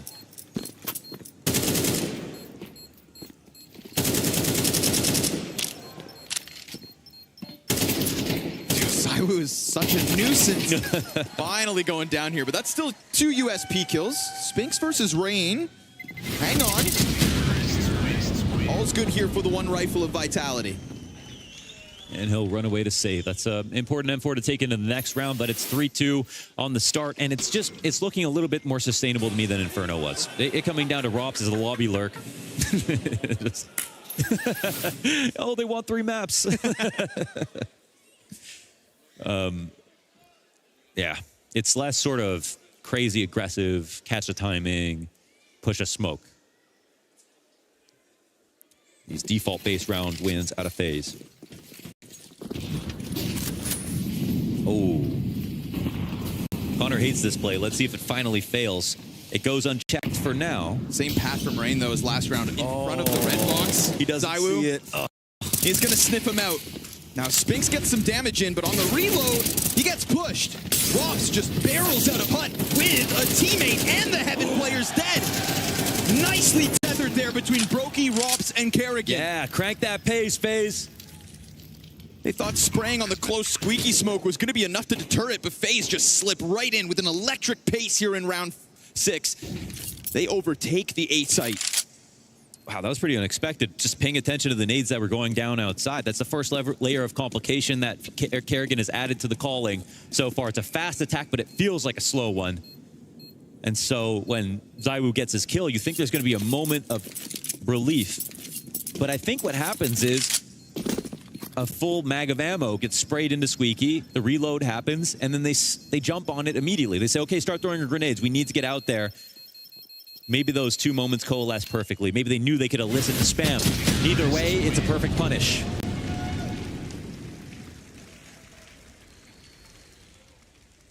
And thank goodness we got a real match now. You say that, but also the start of Inferno kind of felt similar. And Xtaz just took a pause for Vitality, so we'll see what the answer is. You know, what Spinks would have done to have kept a few bullets maybe in that mag, but being full dry, just cowering behind boxes and hoping he went unchecked. Yeah, and post-Sonic, Vitality looks great. Talking about Xtaz coming onto the team seems perfectly fine, going 1 for 1 at events alongside Mezzy, looking for the 2 for 2. We credit Apex. We can also credit him. That's the thing, is when Zonic was playing behind Apex, you know, we talk about integrating new faces. Well, you had Zonic to do it as well. Zonic, who had so much experience with Dupree, with Magis, you know, they came as a core, and it just elevated Vitality. But this is Apex and his old right-hand man. Potentially back-to-back trophy lifts with Mezzy. UKCS out of nowhere. But yeah, this is almost Operation Parasite, the way that they slowly weeded out the Danes. Yeah, get him out. For now, though, it's very much FaZe. Taking Vitality back to reality. Gonna get more pressure on the A floor. ZywOo and Mezzy are so ready to go. Yeah. They get some damage as well. That was well timed by Flamesy, softening up a player that is an unconfirmed drop to the lower site. There is nobody down there. They aren't none at all for Vitality. They don't know that he's crossed and the vent drop happens. Wow. Oh, and no punishment either. Now it will happen, sure enough. Okay. Spinks not gonna let Brokey get away. ZywOo remains posted, but again, nobody downstairs. Oh my God, they successfully opened the door without anybody knowing. Now the push forward can cap it, but you hear the flicker of the scope, and the first kill comes down. Kerrigan, 2 frags, and they can join hands now with Rops. He's inside of the ramp. And the Rotator's gonna have no idea. He's lurking. There's no idea for the ramp player. Apex is already dead. Only Flames to come out with more. How did they pull that off? That's the best round so far called here from Kerrigan with his kills in the mix. This is the perfect balance between what we saw in Inferno and what we're getting now. They're getting the map control, they're getting the slate lurks, they're not overcommitting, and the players who are entering are still with the pack. And Kerrigan finds the perfect timing, and that was Brokey with an option, Rops with an option getting lower, and Kerrigan with an option. So multiple points at which if they failed, they'd still have a chance of playing. That's what you want to see out of FaZe. Rops doing exactly what he does best, adding himself to the equation, but doing it silently with the element of surprise. It still banks on Kerrigan getting those 2 kills, though. Pressing into him. Mezzy and ZywOo. But that's what happens. FaZe's IGL. You know, we can call it luck, but that's what happens when you create luck. When you put Brokey in a position to catch someone off a timing, and you put Kerrigan in a position to catch someone off timing. When a team feels like they've survived one thing, they're not going to expect the second. They're not going to expect the third. That's where things just come flooding in, and it's no longer Apex smiling and laughing. Because there are expectations for their CT side here on Nuke. Layers and layers on that one. And FaZe have pushed Vitality back into another haphazard buy.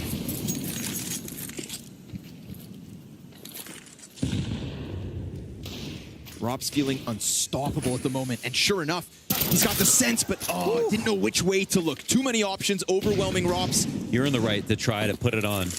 But this is a round, it's actually an anti-eco. Actually, it's an anti-eco. Is this the risk you want to take? When you know regular default should win it for you. You just put an AK in Flames' hands. Is this going to be a missed call? Kerrigan starting to pick up the tempo here. CT spotted on the smoke, but we've got a long-range angle here from ZywOo. They lose 2 players outer. FaZe on fire and evening out. Yeah. More spotted outside. That's massive information. They're going to feel insecure about the fact they don't have lobby. But it's a deagle with Mezzi to try and hold the cross. ZywOo easily shaves Brokey off. It flames. It's a one and done. So Rain into the clutch. He posts 2 kills in an instant. And with a flash wide, he's got time to play this however he damn well chooses. But ZywOo has been the end-all of so many players. Yeah. Emet on A denied. Inferno wasn't his map, but it's still a great day for Rain. But ZywOo will deny it. The clutch denier. Multiple 1vx's back on Inferno, posts his first here on Nuke, and until ZywOo goes down, the job's not done versus Vitality.